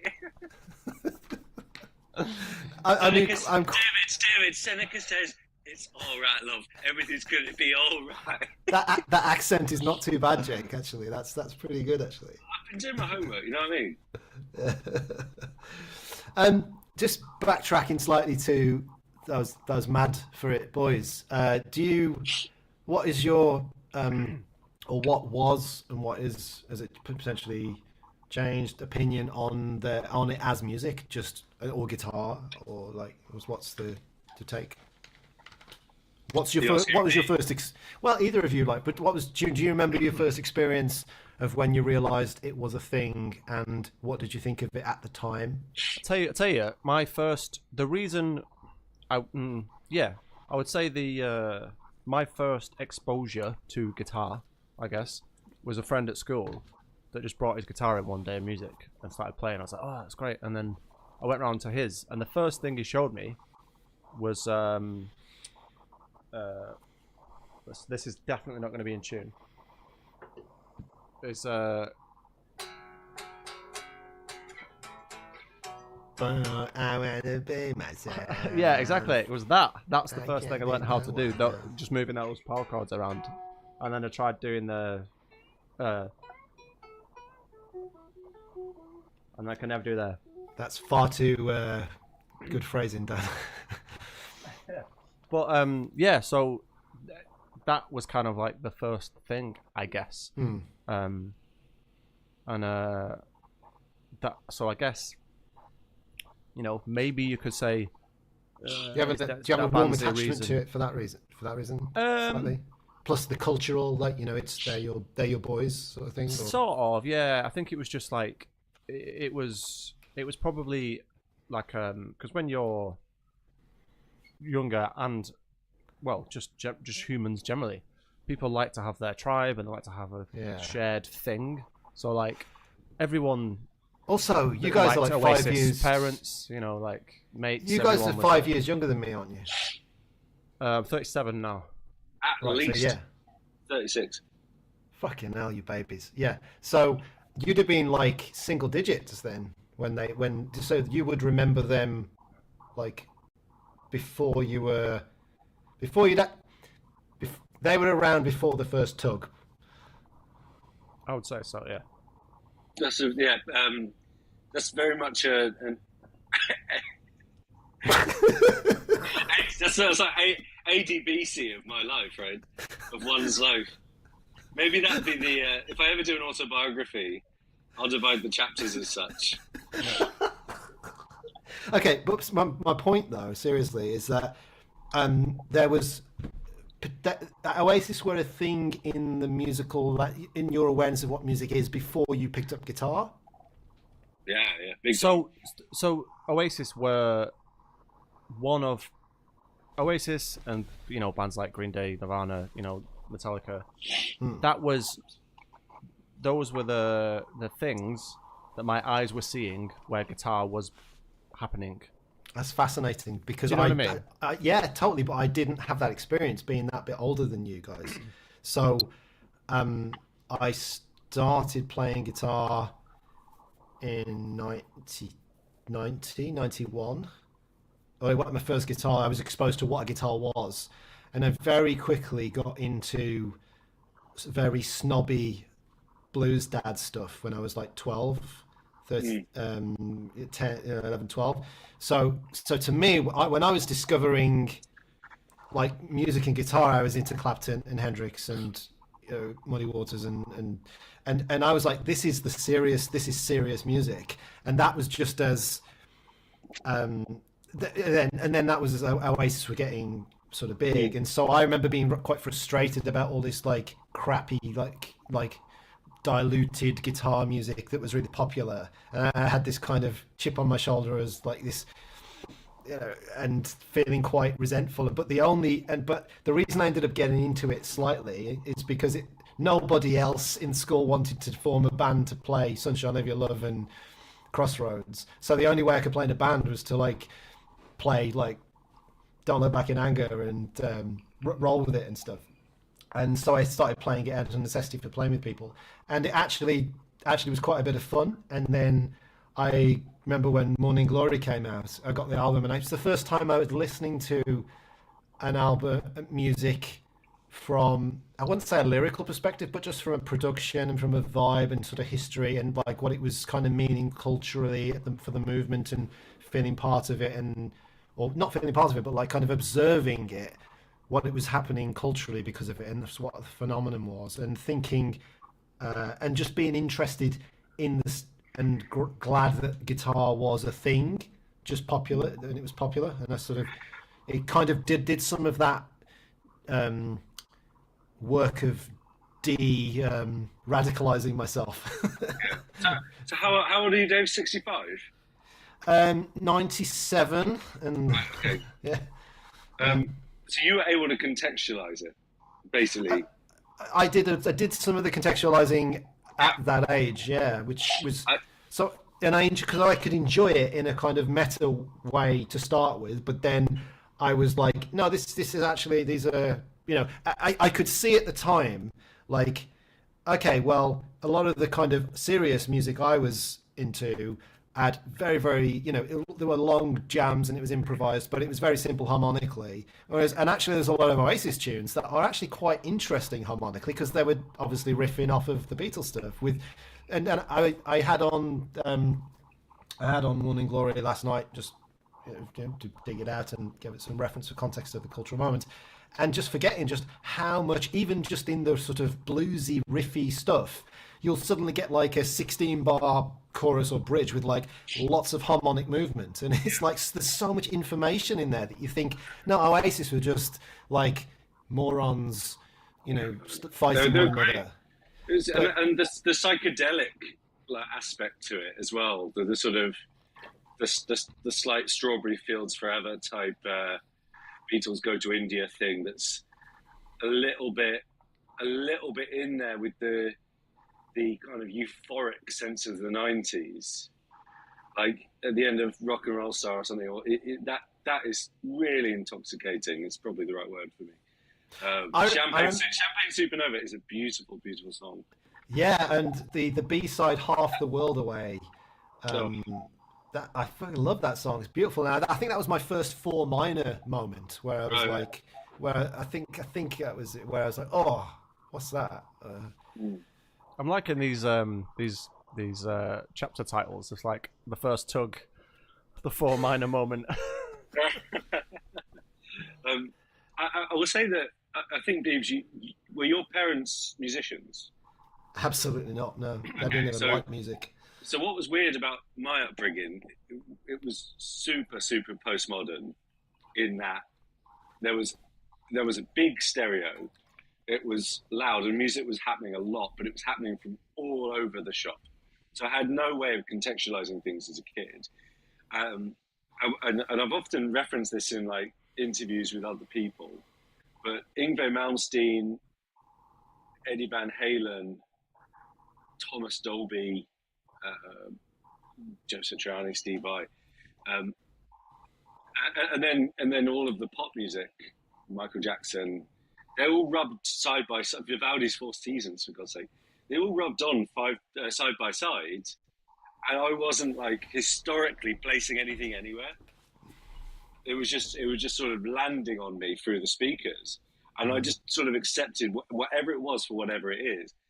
And it never really occurred to me that there was like high or low in those things. I actually learned that later on. That's that fortunate. that certain things were considered that way. It was just like, oh, that's the thing. Let's listen to that. Whatever moves you. My experience was like I felt some agency because I lived in a kind of West Midlands. There's very little cultural going on there, and so it was this experience of like I'd found this thing of guitar to begin with, just an instrument, a guitar, and not only that, but I discovered, because my parents were not musicians, but I felt like I had discovered this thing from the past that was of value and it had weight to it. It had You're a bit protective over it. You're like, it's your discovery. Yeah. Exactly. Yeah. And it was my thing because no one else around me knew what it was at all or cared and thought that it was old shit stuff. So I kind of revered this and felt very protective of it, and then slightly annoyed that nobody else valued it in the way that I did. So when everybody else was saying, "Oh, Oasis are amazing," I was like, "Well, it's crap compared to what I'm." Yeah, so I think that was my initial response, and then that changed as I sort of became like an older teenager and was slightly more mature, I guess. I think I toyed with that idea, but it was like instantly beaten out of me by my seniors. It was like, "What do you mean?" And then they.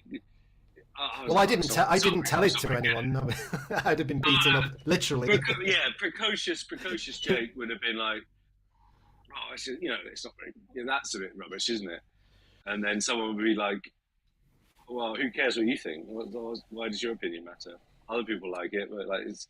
And then it gets into the whole subjective argument. But with regard to Oasis, and with in a way, one has to take on the sort of musicologist role in looking at why did that resonate so much, and given what came before, the sense of nostalgia that it created probably for people with regard to the Beatles, the sense of place, the Britishness of it, massive, which during a period economically that was kind of interesting. It was very prosperous. It was all the whole thing prosperous. So you've just gone through a period where, I guess that sort of peak prosperity, Thatcherism into John Major, Reaganomics, that had all come and gone. So this was along with the Nirvana stuff. Briefly in a response to the disco thing. Not saying that they directly did that, but I'm saying, the kind of the teleology we create to understand this general move in music, or at least popular music. The whole thing was, it was the zeitgeist, wasn't it? It was like, it hit on it. Yeah, it hit on it. And that zeitgeist relies on so many other factors that are outside Oasis's control.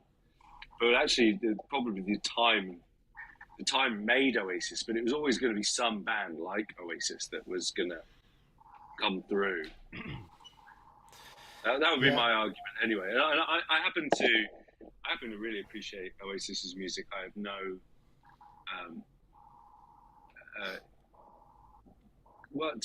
I never ever have had the kind of, well, that's not very sophisticated type opinion of anything. I've tried to base my criticisms on things as, is this successful at doing what it's trying to do? And Oasis is absolutely doing that when they do those things. And some of those tones are amazing. I mean, they should be, because they're quite expensive, as in like studio time. That's. I certainly have fond memories of doing my paper round, listening to Morning Glory at 6 a.m. on a work school day in my Walkman. Learning to play the parts of playing, for lunchtime band practices and stuff. I think that's an interesting thing for guitar, just purely coming from a young guitar player perspective as well, is the material is very accessible, so you can feel like you can feel successful in that, there's these great songs that you like. You can just get a little Marshall, solid state, crank up the distortion, play a few open chords, and feel like, I'm in Oasis now. Do you know what I mean? And there's that weird relationship from a musical perspective. Point of entry is very accessible. As a listener, because we're talking, some of the angles we're coming from are from a musician perspective. I'm trying to think of, like, if you're just listening to the songs as songs, and you're not a musician, they're successful in that way because they're catchy tunes. And then I still find myself teaching beginners and stuff and teaching Oasis tunes now, just because a lot of them tick the box that I want them to do. Yeah, I'd had, it's literally uncountable the number of times that someone's asked to learn Wonderwall or Don't Look Back in Anger or Champagne Supernova. I must have taught those songs hundreds of times to different people over the years. Yeah. The one of the bands that I deck with on bass and on guitar sometimes, the encore a lot of the time is Don't Look Back in Anger, because that is a common popular encore these days. Yeah. It's epic. It's and I'm gonna hand this off, because I've got to get up early and I've got 5 hours, and so I'm gonna hand this off to Jake and Dan to wind this one down. This is perfect timing, so well done, Jake. But the final thing I'll say on the Oasis thing is, apparently, according to Bill Burr, that Oasis's greatest contribution is that Noel and Liam are the two most unintentionally best British comedians ever, and I think there is some evidence to back that up. I think that they are like the working class David Brent in real life. They're just so funny to listen to them. Like, it's so if nothing else, the interviews and this after and all the aftermath of when they inevitably start falling out is going to be just gold for the entertainment factor.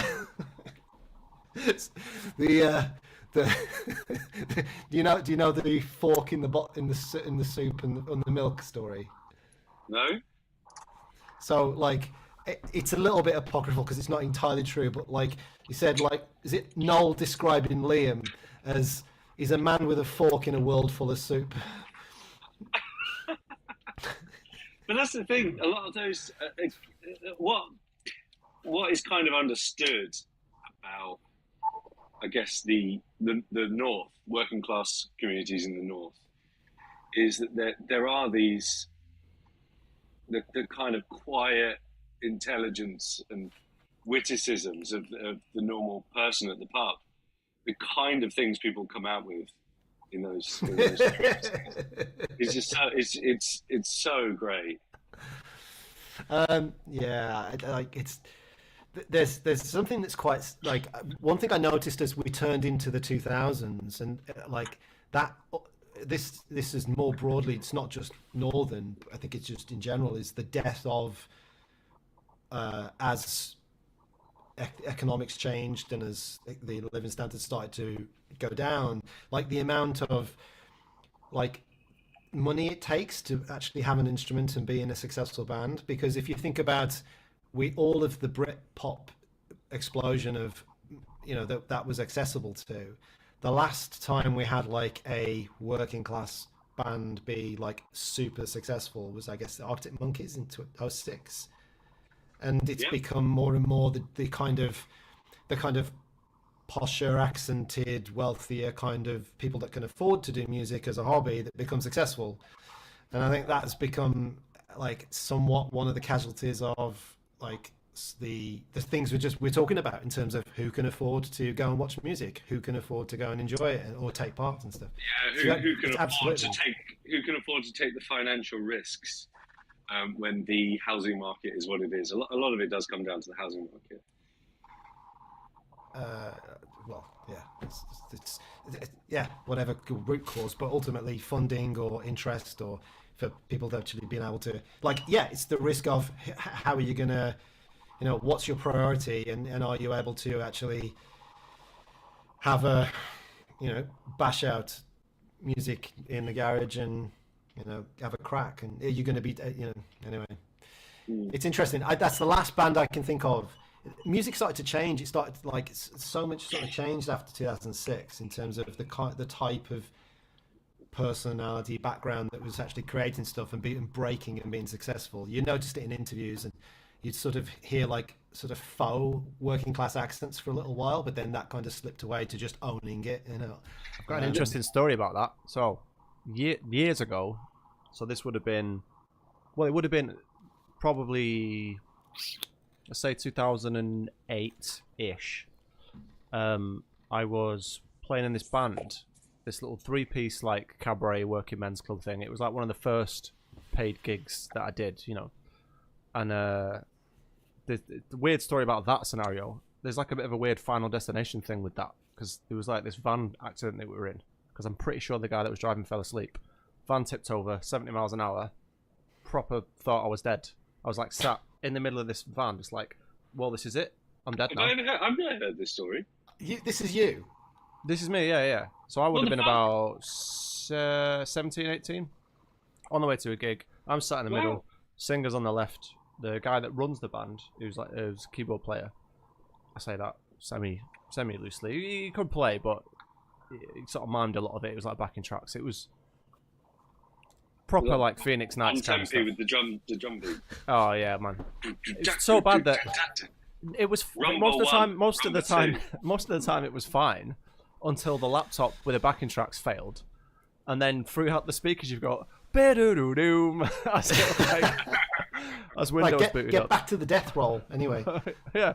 So on the way to a gig, I'm sat in the middle and I was reading, and I looked up, and this guy was a bit of a workaholic, and he used to stress so much about money, and I kind of use him as an example now and again because it's just not a good place to be in. He had like really successful siblings. Anyway, I'm fucking sure he fell asleep because I looked up and we were like going onto the rumble strip, which is the bit at the side of a motorway for the non-English people, where it's like, so you're kind of on the edge. And you went like this with the wheel. You don't do that if you're awake. You just go, oh God, I'll just pull it in. And he just went whang like this, and then the van went this way, hits the central sort of central reservation, the little thing, and then he's doing this to try and get it back. The van ends up on its side and is like sliding down the motorway. And I've just got my eyes closed thinking either a tree or a car or a big bit of metal is going to come through the windscreen in a minute. Absolute goners. Anyway, obviously didn't.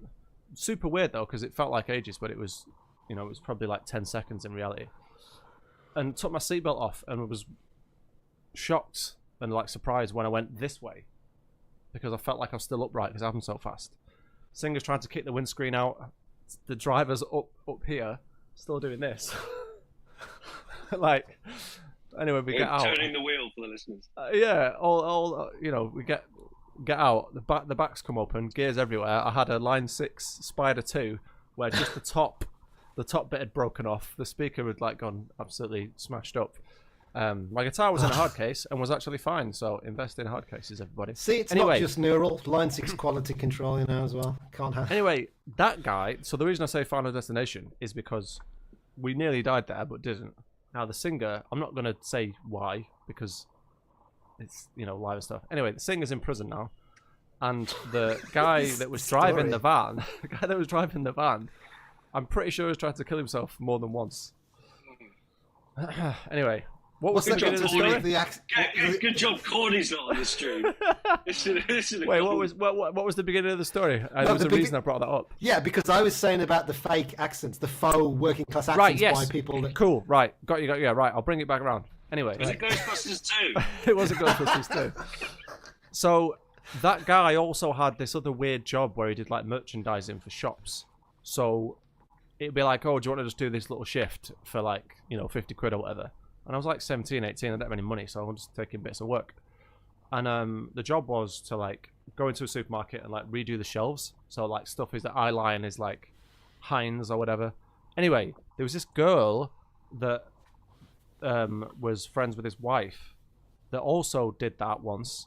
Now she got quite far in the X Factor, and she was in this girl group, and she got like a weird what's like the deal where it's like you don't necessarily have a record deal, but you go and work with a producer, and it's almost like some sort of publishing deal, and they pay for you to get on. Deal. Yeah, like she was in this like sort of like girl band, and I was asking her what kind of stuff it is, and this was 2006, and she was from like sort of around here somewhere. I was like, what kind of stuff is it? And she said it's a mix between the Sugar Babes and the Arctic Monkeys, and they're all singing with fake Sheffield accents. And I was like, that's never going to work. Ever. And it didn't. But fake accents. Amongst all the death and the, Well, here's the other thing, right? With regard to all that. Nowadays, like, name a misbehaving major pop star or like rock and roller. So nowadays, everyone's very. I mean, people use the word woke. Like, people, you get in trouble if you say the wrong thing, let alone behave badly. If you look at, like, you could do a roll call of people whose behaviour was tolerated in their heyday, and they've been like kind of cancelled. As obviously, some of it's actually criminal. So like, no, but Puff Daddy recently to memory. Right, R. Kelly. Who else is? Any other example? I mean, Oasis. They're right tearaways. Pete Doherty. Smashing up hotel rooms. And they were misbehaving. They were naughty people. Justin Timberlake. They had bad opinions. What's Justin Timberlake? Well, it's Justin Timberlake. He got DUI, didn't he? DUI recently, yeah. Oh, right. Okay. Well, but that was like so. But those kind of things, like back in the day, they used to be, what's the word? They were like, oh, you roguish cad. Oh, you silly Billy. The bad boy of this or that. Yeah, now it's like you realise if you drive like that, you might. It's all gone very sort of. It's almost as though the Disneyfication of everything has affected that sense of rock and roll in a way. I don't see there being almost like a kind of moral space for rock and roll existing as it did with the Oasis guys. And actually, I think I'm speculating here, but I think people are attaching to that. They're attaching to the romance of these kind of feckless wastrels just knocking about and being naughty boys. I dare say there might even be some hunger for misbehaviour. For having a giant fairground in your property and little ring-a-ding bells in the hallways. Oh man, sorry, I've got a bit of a cold at the moment. I keep sniffing. I'm going to leave it there, guys, because I've got it before we hand it over. So. Just before you leave, Beebs, I'm just going to show this on stream. From where your angle is, your screensaver looks potentially not safe for work from here. Like just the left-hand side of that screen looks like it could be a bit peachy. A bit peachy, lad. What's on your? Oh yeah. Do I need to prove that it's not porn? Oh, actually, if I move the one screen, you'll see the Slack chat. Oh, okay. Yeah, it's best not. We'll just. That's definitely not safe for work. So I'm going to minimize that. But no, it's just the Apple. Oh, I see. Yeah. It's just the Apple like desktop Got thing. Got you.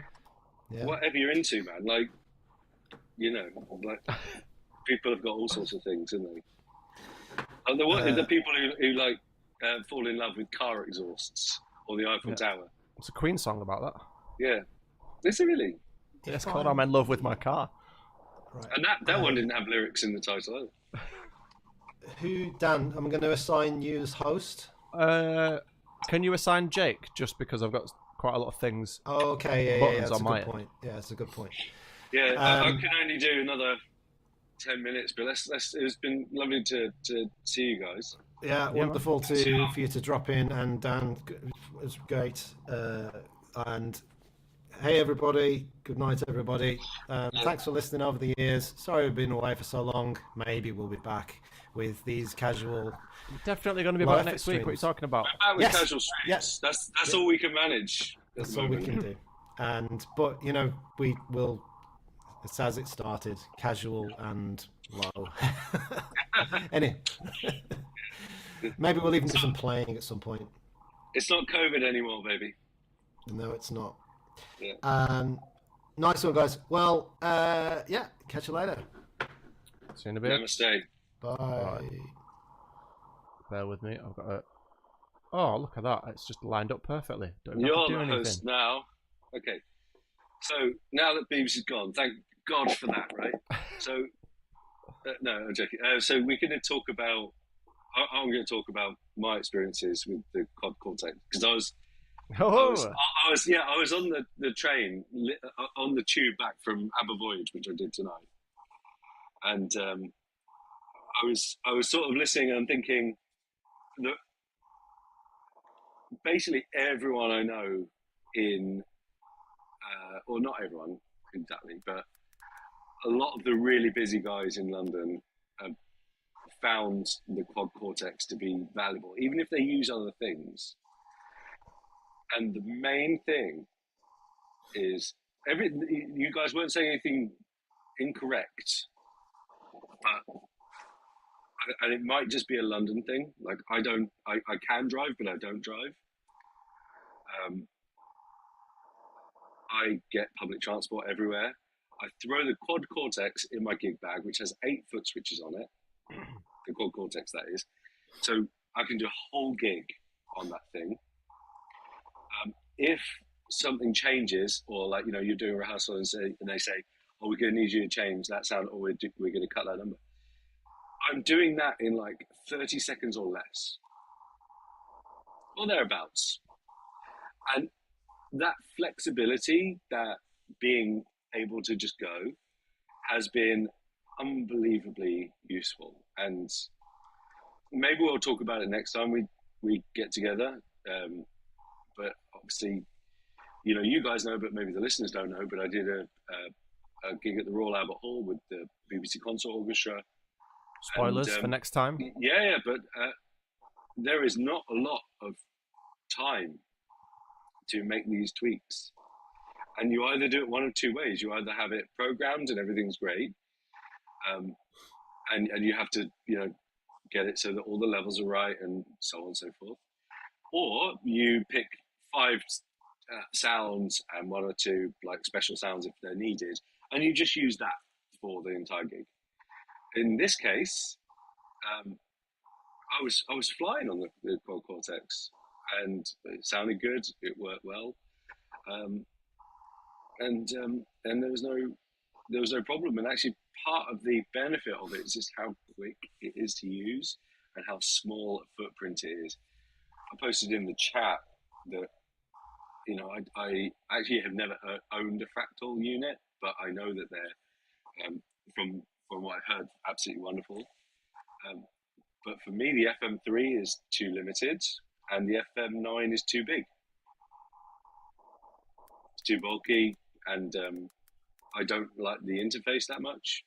So for actually getting on with the gig, the QC is really important. Now, I might not install that for maybe a long sit down on a show, because I think I might err towards the Kemper stage in that environment. It seems like the Kemper thing is, I wouldn't want to say it's industry standard, but it seems to be around a lot for shows. Yeah. Like when I sat in on Hamilton, they had like 2 Kempers just sat there, and it was all rigged up, pre-programmed, and everybody, that show, wherever it is in the country, are pretty much on the same patches. Yeah, exactly. Interestingly, Hamilton used to be fractal, but the Kemper has some is the AX8, but the Kemper has some interesting ergonomic advantages for shows that an FM3 and an FM9 might not. But that's a whole other situation. But you can't. The only competitors for the QC are the Helix Mini, which doesn't have enough foot switches, or the FM3, which doesn't have enough foot switches. Am I missing anything? The Fender one is bulky. So I just think the form factor and the speed of use when you're actually using it in my environment, which is not like I don't get ages to come up with stuff. I think the as far as like, ooh, do I need one? Is the form factor thing is definitely a thing. So for instance, I don't do this anymore, but when I was doing ships, you were getting on a plane with a guitar on your back, and you don't really know what is required of you until you get there. And at the time, I had a Nova system, little TC Electronic. Oh yeah, those are great. Basically the same size in a way. Yeah, and different. So to memory, you had. It was like a big one, a small boost, mod, delay. Yeah. Were there banks? There were banks, weren't there? So you could set up banks with like songs. Yeah, standard, hold down on one side, up and down arrows, that kind of. I like that unit. I think I used it with a Cornford Roadmaster 30. Was it 35? I can't remember. But those were wicked.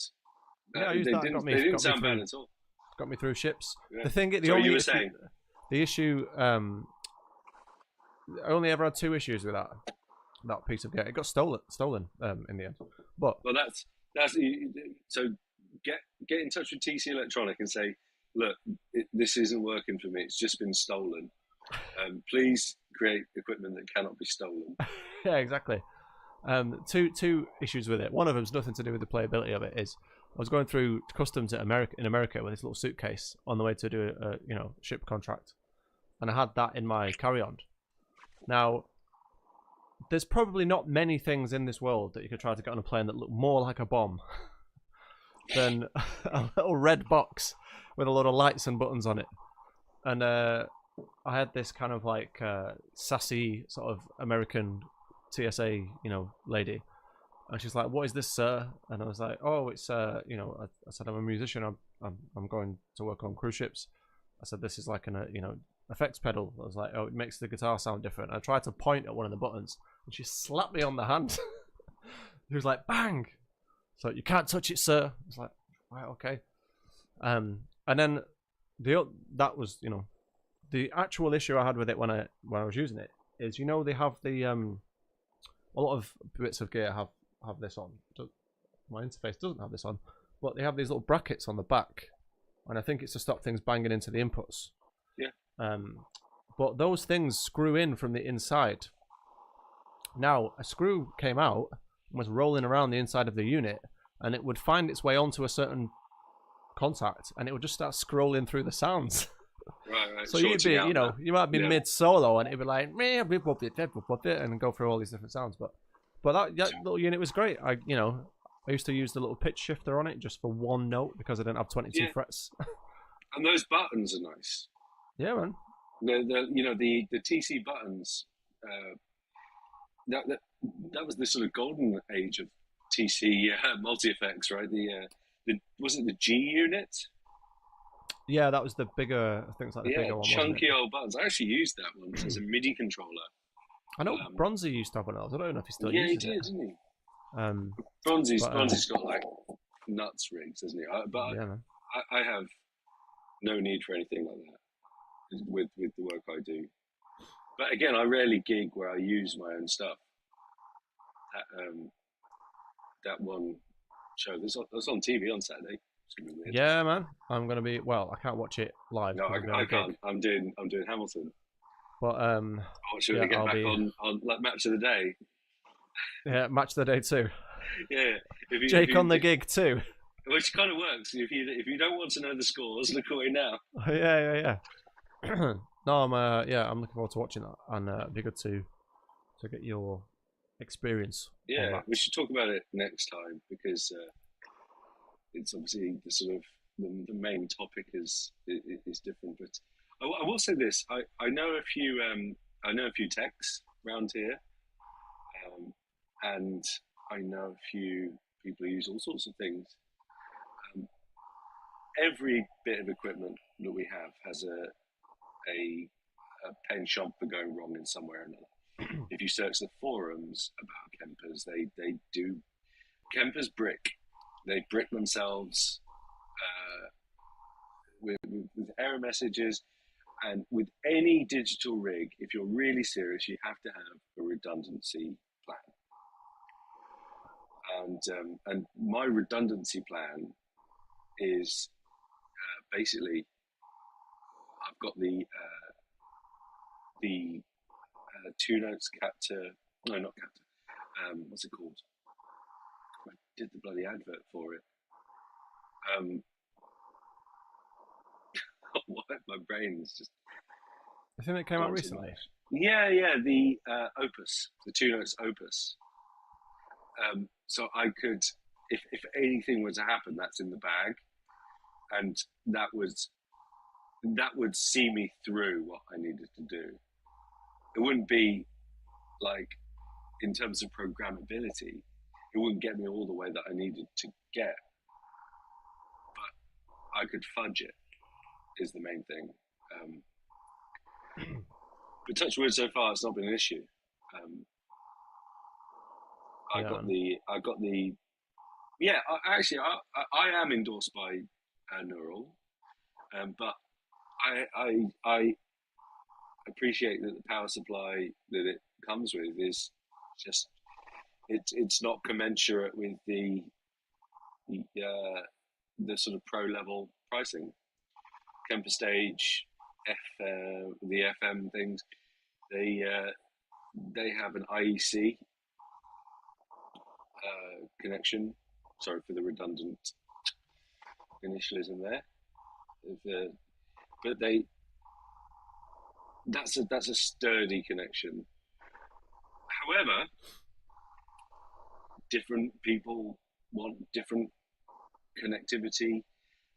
I just went on the forum and I got the Chiox power supply with the crux, and that also now I use that underneath the pedal board and power I use a Lela. Volume pedal. Yeah, the expression pedal, and when I used that needed power. So all of a sudden, it's not the worst thing in the world that the power supply. I don't have to use 2 wall warts Do you see what I'm saying? Yeah. Right. So there is an upside, even though I don't think it's a good selling point that it comes with that. There is an upside to being able to power it that way, in that when you do build a board around it, by necessitating that other thing, which probably you would need anyway for some things, that allows that to happen. So, a friend of mine has a called Cortex boards, and they've got a wireless unit, and they've got a Lella expression pedal, which are active. By the way, those expression pedals are amazing. I highly recommend those. I probably wouldn't use anything else. I used to use a mission engineering thing, and they're just not as good, anywhere near as good, but then that's reflected in the price. Maybe for a while it might be better, like having that sort of weight and sort of action, but I'll concede that. But it kind of makes sense when you're building a board with that on it, that you would use a kind of third-party power supply to power the whole board, rather than thinking just in terms of the core Cortex. It sucks a little bit, but from now that it's done, like, my board is so neat and tidy, and it's paid for itself easily in the work I've had to do with it. But again, it's really about use case. I just think that there's no reason, if you have the money, to not have multiples of. It sounds so ridiculous, right? But actually, if you are working a lot, sometimes one of them is going to be good, sometimes the other is going to be good. A one-size-fits-all solution is tricky to come by, but I think Quad Cortex is the closest thing to that, because it fits in your gig bag. Yeah, man. Definitely. Well, it's one of the reasons I've never gigged the Helix. It's just a big thing. You know what I mean? Big tins. Yeah, it is big tins. And again, we've spoken about it before, but I'm often on in-ears. I'm often not having to worry about amplifying myself in those. You know what? As far as hired, I really love to do a pub gig where I got to have a 2x12 and sort of really crank a. As far as I just don't do those. As far as modern day working guitarist gigs, you're probably the most accurate representative of those environments, I guess. And a lot of people that are doing these things. So, you know what I mean? So yeah, you can see, you see for the most part, like how there'll be the modern gigging sort of environment. It's probably a lot of in-ears, a lot of silent stage stuff. If you're playing for, like, there's a lot of guys that do shows and things that might also get on little pop tours here and there or whatever. Yeah. And that scenario is probably lots of in-ears, lots of click, because everything's rigged up with like videos and things like that. It's a bit of a sort of necessity. I know Phil Shorts, when he was doing the Westlife thing, I think he was pretty old school. He had like a little rack in the back with like victory heads and stuff. So I'm having a slightly different thing. Yeah, but, if you're on a big tour like that, and you're sort of what you would call like sitting down on that tour for a while, you get to call the shots, you get to do what you're comfortable playing, and then that's fine. The issue comes when you're doing one thing one day and another thing the next day, and a rehearsal.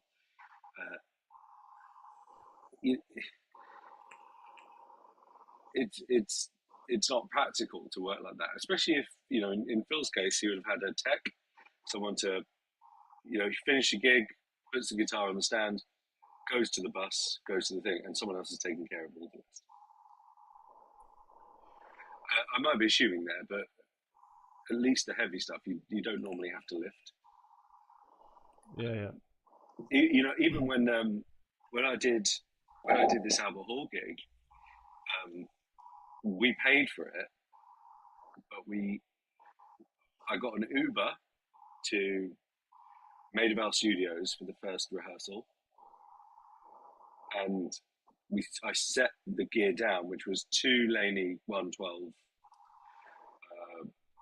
FRFR speakers, my Quad Cortex guitars, and stand. Then what we did, me and Tommy Emerton, we paid for Porterage to come and pick the stuff up and take it to the next venue the next day. So when I got to the Royal Albert Hall, all my gear was just there. I had set it up. There was no teching, but that was worth doing. I think that when you get to the sort of level of, I guess, the kind of, let's call it the commercial pro. Is that a fair word? And again, no one sees that as a more worthy thing than any other level of profession in terms of like ability or whatever. It's just that the way things are done are different.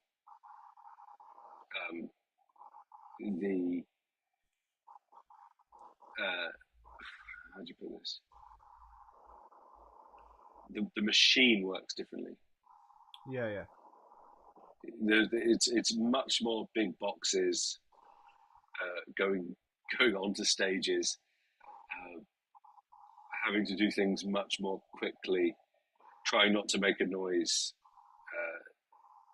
It's not like it's probably, you know, maybe 1% of musicians do gigs like this where it's a big venue.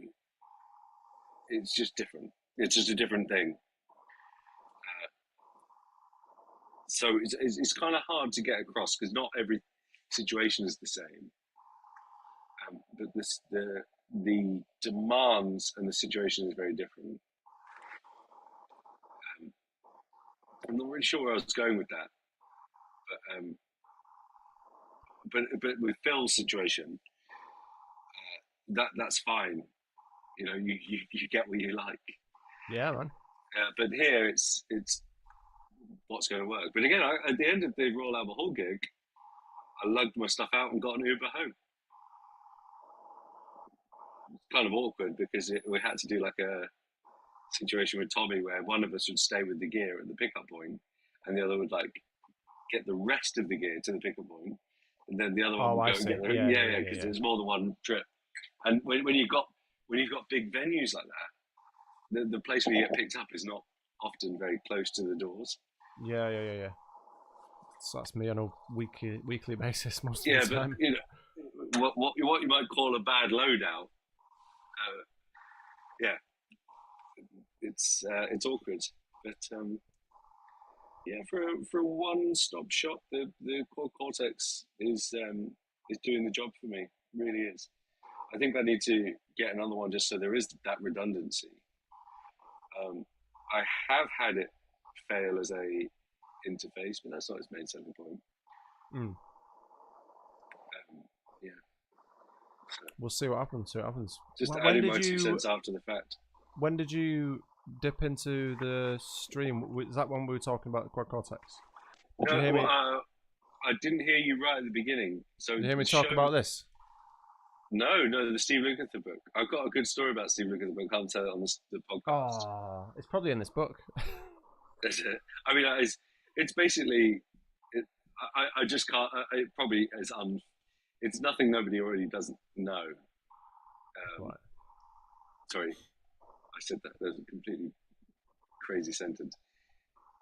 It's we all know what we're talking about, but it's probably not fair for me to say specifically. You told me. Yeah. Got you. But I was saying to Beaver, I've been reading this book and hearing the stories from like that late 70s, 80s session player scene in LA is just like super inspiring to me. And thinking about it, probably the closest thing to that today is probably some of the work you do on the regular, really, in a way, with some of the shows and stuff. It's not quite maybe the same, but I mean, Adam being Goldsmith is probably equipped to do that. Adam Goldsmith is probably the session guy. And if it's not Adam, it's going to be Tommy. Yeah. You know, the as far as because we were talking about how it's potentially a bit of a lost skill set these days amongst guitar players because the work and that world is not necessarily there as much anymore. And if it is, so why would you bother? Why would you bother? Yeah, like it's absolutely mental to suggest that a student of guitar should learn the skills to do like the 0.01 percentile of jobs. That's just not how things work. It's not wise. You have to, and also just, I mean, what's AI going to do? I didn't even think about that. There's a whole load of reasons why. I mean, why?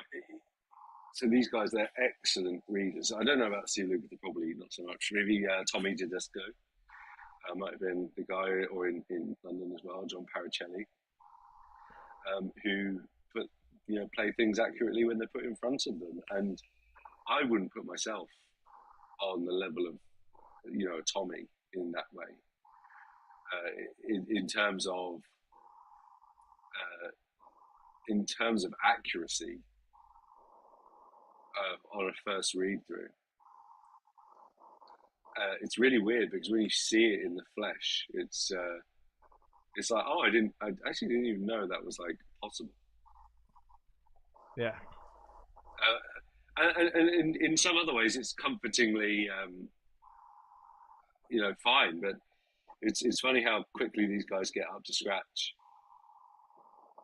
But it's quite sad when you see Steve Lukather nowadays.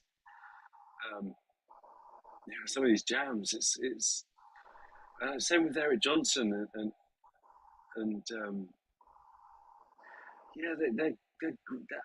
they're again. I'm not saying that not amazing. It's just like there's a marked difference in what they were doing. Of course, there will be, and they probably don't care. But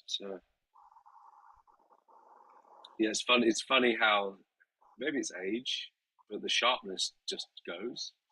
It'd be age and activity. Yeah, probably. Age or inactivity. So because he's saying like back in the day they might have like 25 sessions a week or something, like going from studio to studio, just like and they were talking about how it's great, man. Like something about that, like because when I from a young age, when I started getting properly into guitar, those are the kind of guys I wanted to be. You know what I mean? I've kind of wanted to be that guy that's kind of trying to do everything, sure, or to some degree, just to stay working, really. But they'd go in a room and they might not even have parts, and it was just a singer-songwriter had sat down and got, right, I've got this song, and then they would like basically just build this arrangement around this guy's tune. Right. That doesn't really happen anymore either. No, I don't know. It'd be like everything's probably remote now. It's very well. Also, there's just not there's not the budgets to use the studio in that way. Yeah. Or if there is, it's certainly not a label.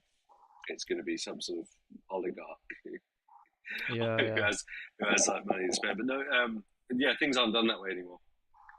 That kind of we'll get you guys into the studio. The sort of we'll hash it out in the studio. No one does that anymore. They might workshop something in a rehearsal studio. Yeah. But the studio time is so expensive now. Well, the other thing is as well is the 1978, 79, whatever. They were actually making money selling music as well. Well, yeah, there's that. Like there was money to be made in selling music.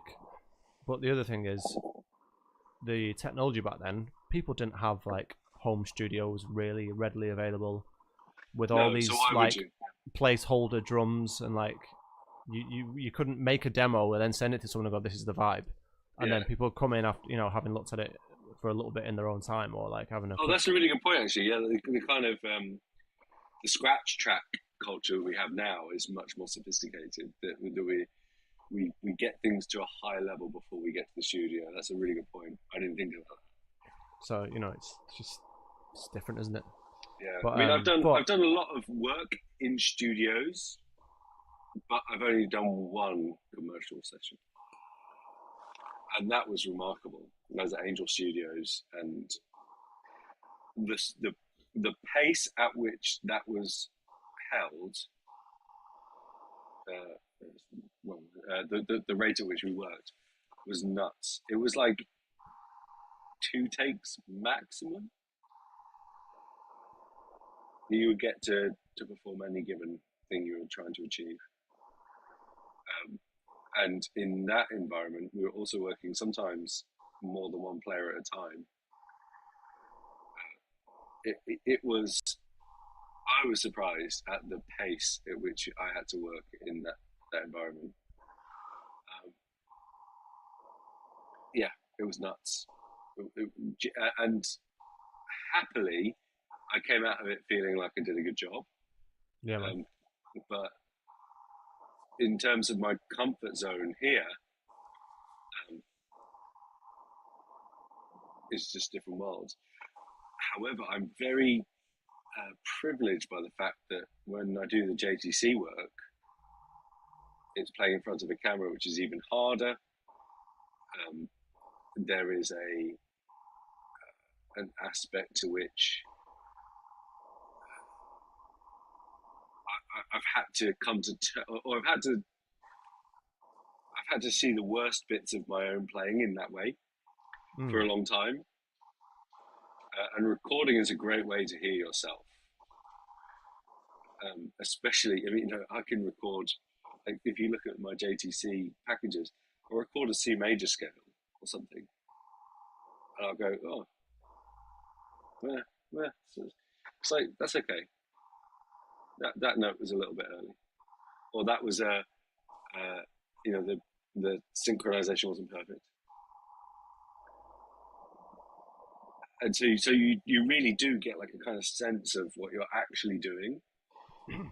And so like through doing that for multiple years, you get yourself into a place where you're at least,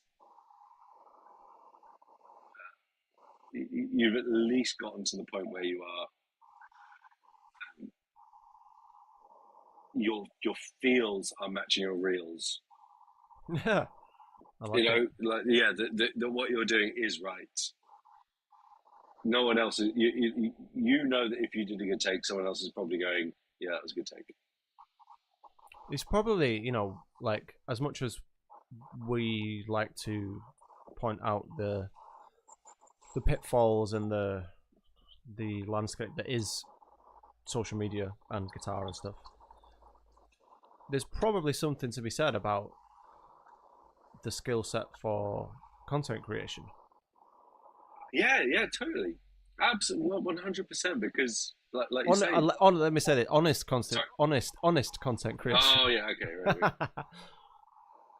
You know what I mean? Yeah, like, yeah, getting the take on video, which is a different thing as well, because it's like it's got to be pretty and attractive to look at. Or does it? I mean, I know you're sort of where you're coming from with that, but I don't mean in the sense of like you've got to have the great cameras. I mean, as far as a performance goes. As a quick aside, I did that little jam video with Jack. Oh yeah. Jack Gardner, and that video did so well. I'd gone out the night before. And I'd had far too much to drink, and then Jack's down, and it's like, "Oh, you coming round?" And I was like, "Oh, I'll come round." We're going to Radar Festival the next day, where I saw you, and which is a great festival. I'll probably go next year as well because it's great fun. But I went over, and then why don't you guys play together? So great. So anyway, you do that, and then when there's multiple people in the room, you don't get a billion takes. It's very honest. So they posted a short clip camera audio. I actually posted the whole thing on my Facebook. we were both going through a quad cortex straight into the sound card. So it wasn't like we spent ages working out our sounds. It was just the same sound. I'd picked up the studio guitar, and it was very real, responsive, playing in the moment. And there's so much content out there that doesn't meet that criteria of it's actually happening. That was actually a thing. There was actually people watching, and I've been thinking about this a lot. I've been trying to post. I haven't had much chance to post because I've been busy, but I've been trying to post live stuff. Yeah, like stuff where I've been like, okay, you know, maybe not everyone understands this, but people who understand it on a deep level. And I'm like, okay, well, maybe that's who this is for. Like when I met Josh Meader at NAMM, it's like we're sharing battle scars about what it's like to make those JTC products, because especially when you're not doing it in your own environment, they're difficult days. Yeah, man, I've done it at Lick Library a couple of times, and it's brutal, man.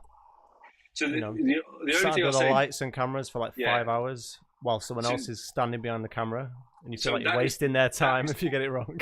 Exactly, and that is brutal, and it's maybe harder in a different way.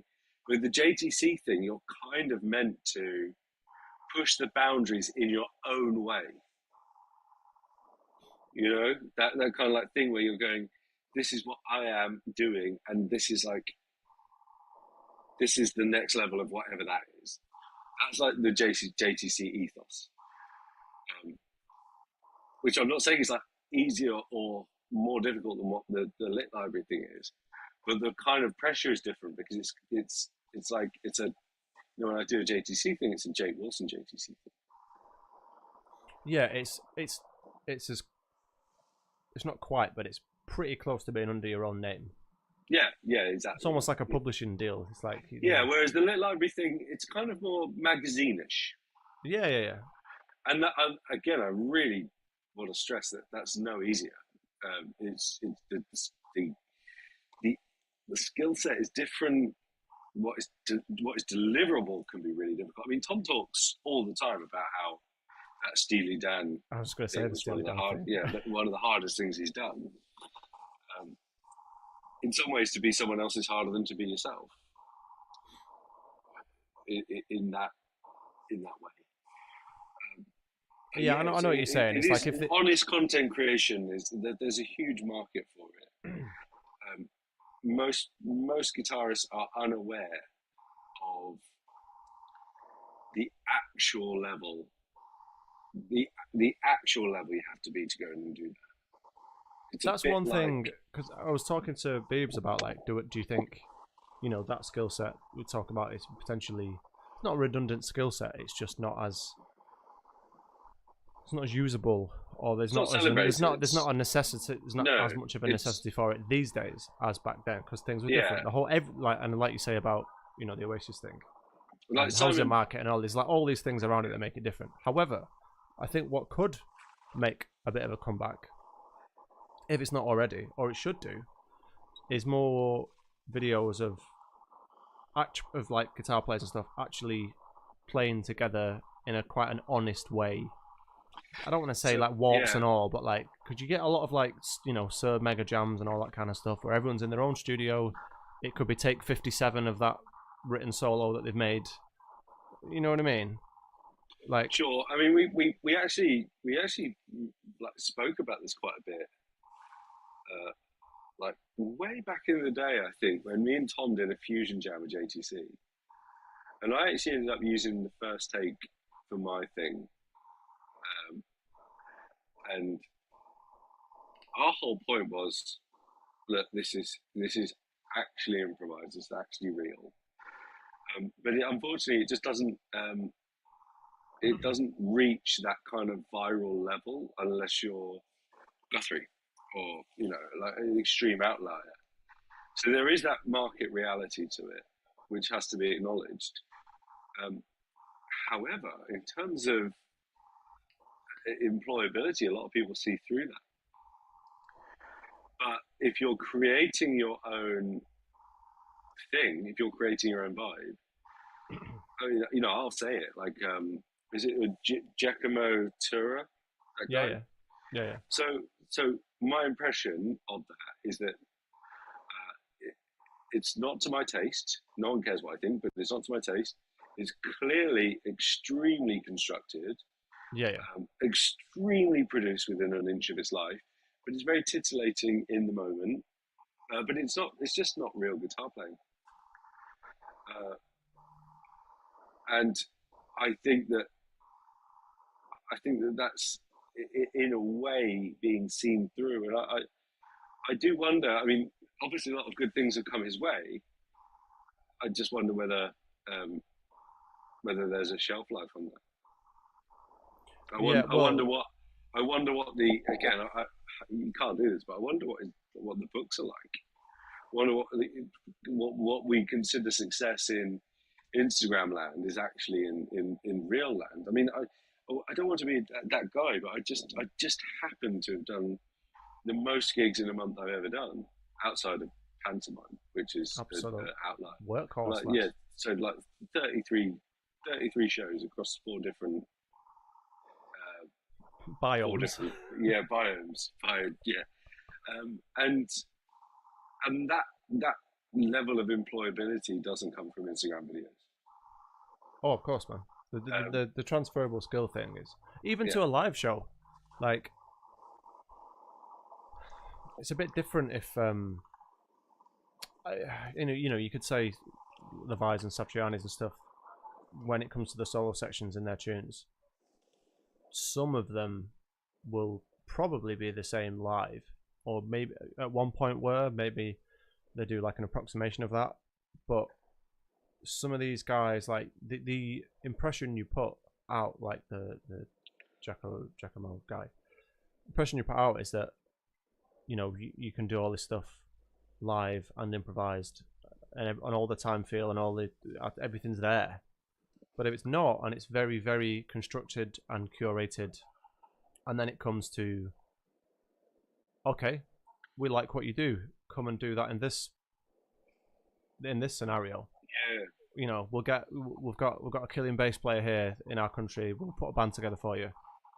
What happens then? You know what I mean? Like when you're not in Instagram land and your feet are on the stage, and you've got the live, everything that comes with the live sound. What happens? Yeah, I don't know. Again, it's maybe it's just a case of non-overlapping magisteria, to use an old term, but it's some people don't come from places where they're. I mean, like I'm in London now. I really struggled to find musicians to play with when I was back in Dover. And so it did force me down a sort of path where I was sort of creating shit on my own. Sorry. The sound of London? Yeah. But now I'm in London, and it's all great. I'm here and I'm working in a way that is pretty much London-centric. There's like London and New York, maybe, where you could do sort of amount, the industrial level of gigging. But yeah, I mean, I'm not trying to sort of go all high and mighty about people and their circumstances. I don't expect that if someone's in rural, Mozambique, I don't know, that they would be able to have access to these things, or have to get ready to do a session gig in Abbey Road. That's like completely ridiculous and insane. And maybe some of these people, like Giacomo, in Italy, I don't know where in Italy he comes from. And I certainly don't want to sort of be attacking him, but you just know that when they're putting those things together, they're a highly curated form of product. The guy might be the earlier Manuel Gardner Fernandez videos, where it's sort of almost unrealistically clean. Obviously, there was a whole thing there, and it came out. I kind of feel nostalgic for the day that people were doing that stuff. But it's awesome that they're being creative, and that's cool. I just don't appreciate the unrealistic expectations. But I think actually there might be a resurgence in the reel, in the camera video, the camera audio. Or is that really loud? It's quite loud, but it's camera audio. It's fine. It's my AirPods, I think. Am I using my AirPods? Yeah, I'm using my AirPods. Oh, right. So I found this a lot. Like whenever I'm using my AirPods, emergency services sounds are really loud. It's alright. I'm usually getting going past here. But I reckon. There's always crime on my street, incidentally. Always. Well, I got in from a gig last night, and I had coming back from Cornwall, so I had like a backpack and then like a sort of overnight bag thing and my guitar, and I got out of my car to sort of come into the flat, and there was a guy just running full pelt at 3 a.m. down the road. I was like, what is this? But I just grabbed my stuff and I was like, I've still got bruised ribs, and I'm carrying an expensive guitar that I don't want to be defending right now. I'm just going to try and get inside. But we'll see. But I reckon we, on that bombshell, I reckon we wrap it up. Apparently there's still 5 people in here, so if you made it this far, hit us with a roll with it. Yeah. Let's hear who's around in the chat, and we'll give a special mention for the people who've hung on this far. The hardcore. Yeah, exactly. Is one of them you? You're still in the chat. Yeah, one of them's me. The Guitar Hour Ultras. Say hello if you like. Don't say hello if you don't like. Shout out to Matt at Dartwood Construction, absolute ledge. Ledge, I sound like a millennial there. Yeah, it's good to be back. Miss these. Yeah, man. Miss the nattering. I think this is the only format where it'll work, because, as I said, I don't have like clear evenings very often, especially with you guys, and for it all to match up, the stars just don't align. Yeah, I think it's fine. Obviously, yeah. Well, you can tell me actually, because you were watching the stream. Yeah. As far as like quality goes and hearing and seeing people. Yeah, I mean, seems pretty good in terms of the stream. Whatever goes out on the podcast is going to be what it is, but it's one of those things where something is better than nothing. Yeah, man. And sometimes, a pivot into a new way of doing things is all that's on the table, because it's literally we either get together, we chat guitar like this, and we put it out, or there isn't a podcast at all, because no one can do it. Yeah. It's just life. It's that simple. I wish it were different. When we were interviewing like Steve Vai, John Petrucci, all those guys during COVID, Pete. that was like a mad. But we were there. Everyone was available almost every night. Yeah. It was a different world, and now we're all trying to play catch up. We've got a couple of guys from Rich Young and Troll St. Jean. Is that the right way of saying it? They both said great to have us back, so that's nice. Thanks everyone. Yeah, man. Hopefully, no promises, but we're hoping to potentially do this, boot up and do this perhaps one night next week. Yeah, I want to do one next week. Jake's going to tell us about the proms thing. I've got a week off, and that's going to be on telly. I've already listened to it on the radio. Yeah. I'm not too ashamed of it. It's not perfect, but it's you might as well say now, for people that want to check that out, just briefly say what it is and where people can see it, so that when we do chat about it next week, which will probably be live, it's time lines up chronologically? So unfortunately, you have to be a license fee payer in the UK. But I will obviously, illicitly take the solo that I did and put it online, or any other sort of relevant clips. But it's going to be on BBC iPlayer as of, I guess. I mean, it's now just gone midnight. So it's Friday now, Friday the 30th. And it's going to come out tomorrow at 8 o'clock. I will be. And what's it called? Knee deep in Hamilton by that point. It's the BBC Proms disco, a night of disco or something like that. I don't know. It was wicked, man. I'll talk more about it next time. But it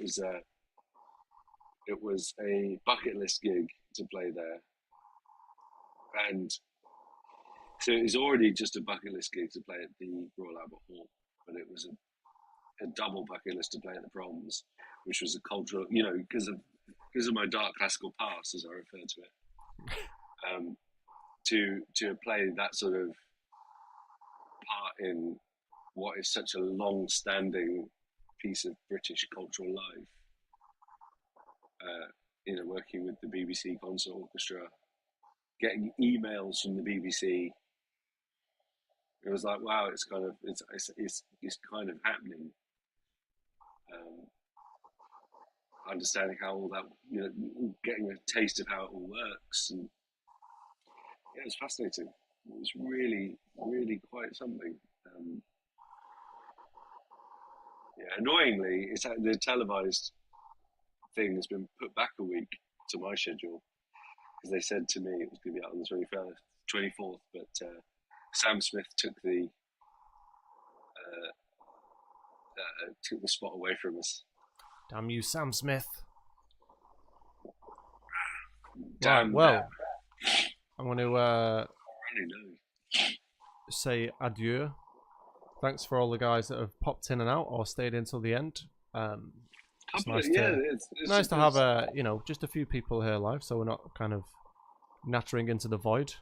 Yeah, we got Joshua Stangle. I said that right. He just says he's just recently discovered us, and he's been enjoying the old podcasts. Nice. Yeah. So if anyone here is semi-new, Apple Podcasts, wherever you get your podcast, look up the Guitar Hour podcast. All our best work is on there. When we were young and beautiful, and Steve Vai was talking to us from his holiday. Yeah, but we do what we can. Yeah, man. Right. Increase the peace. Thanks, guys. Bye-bye.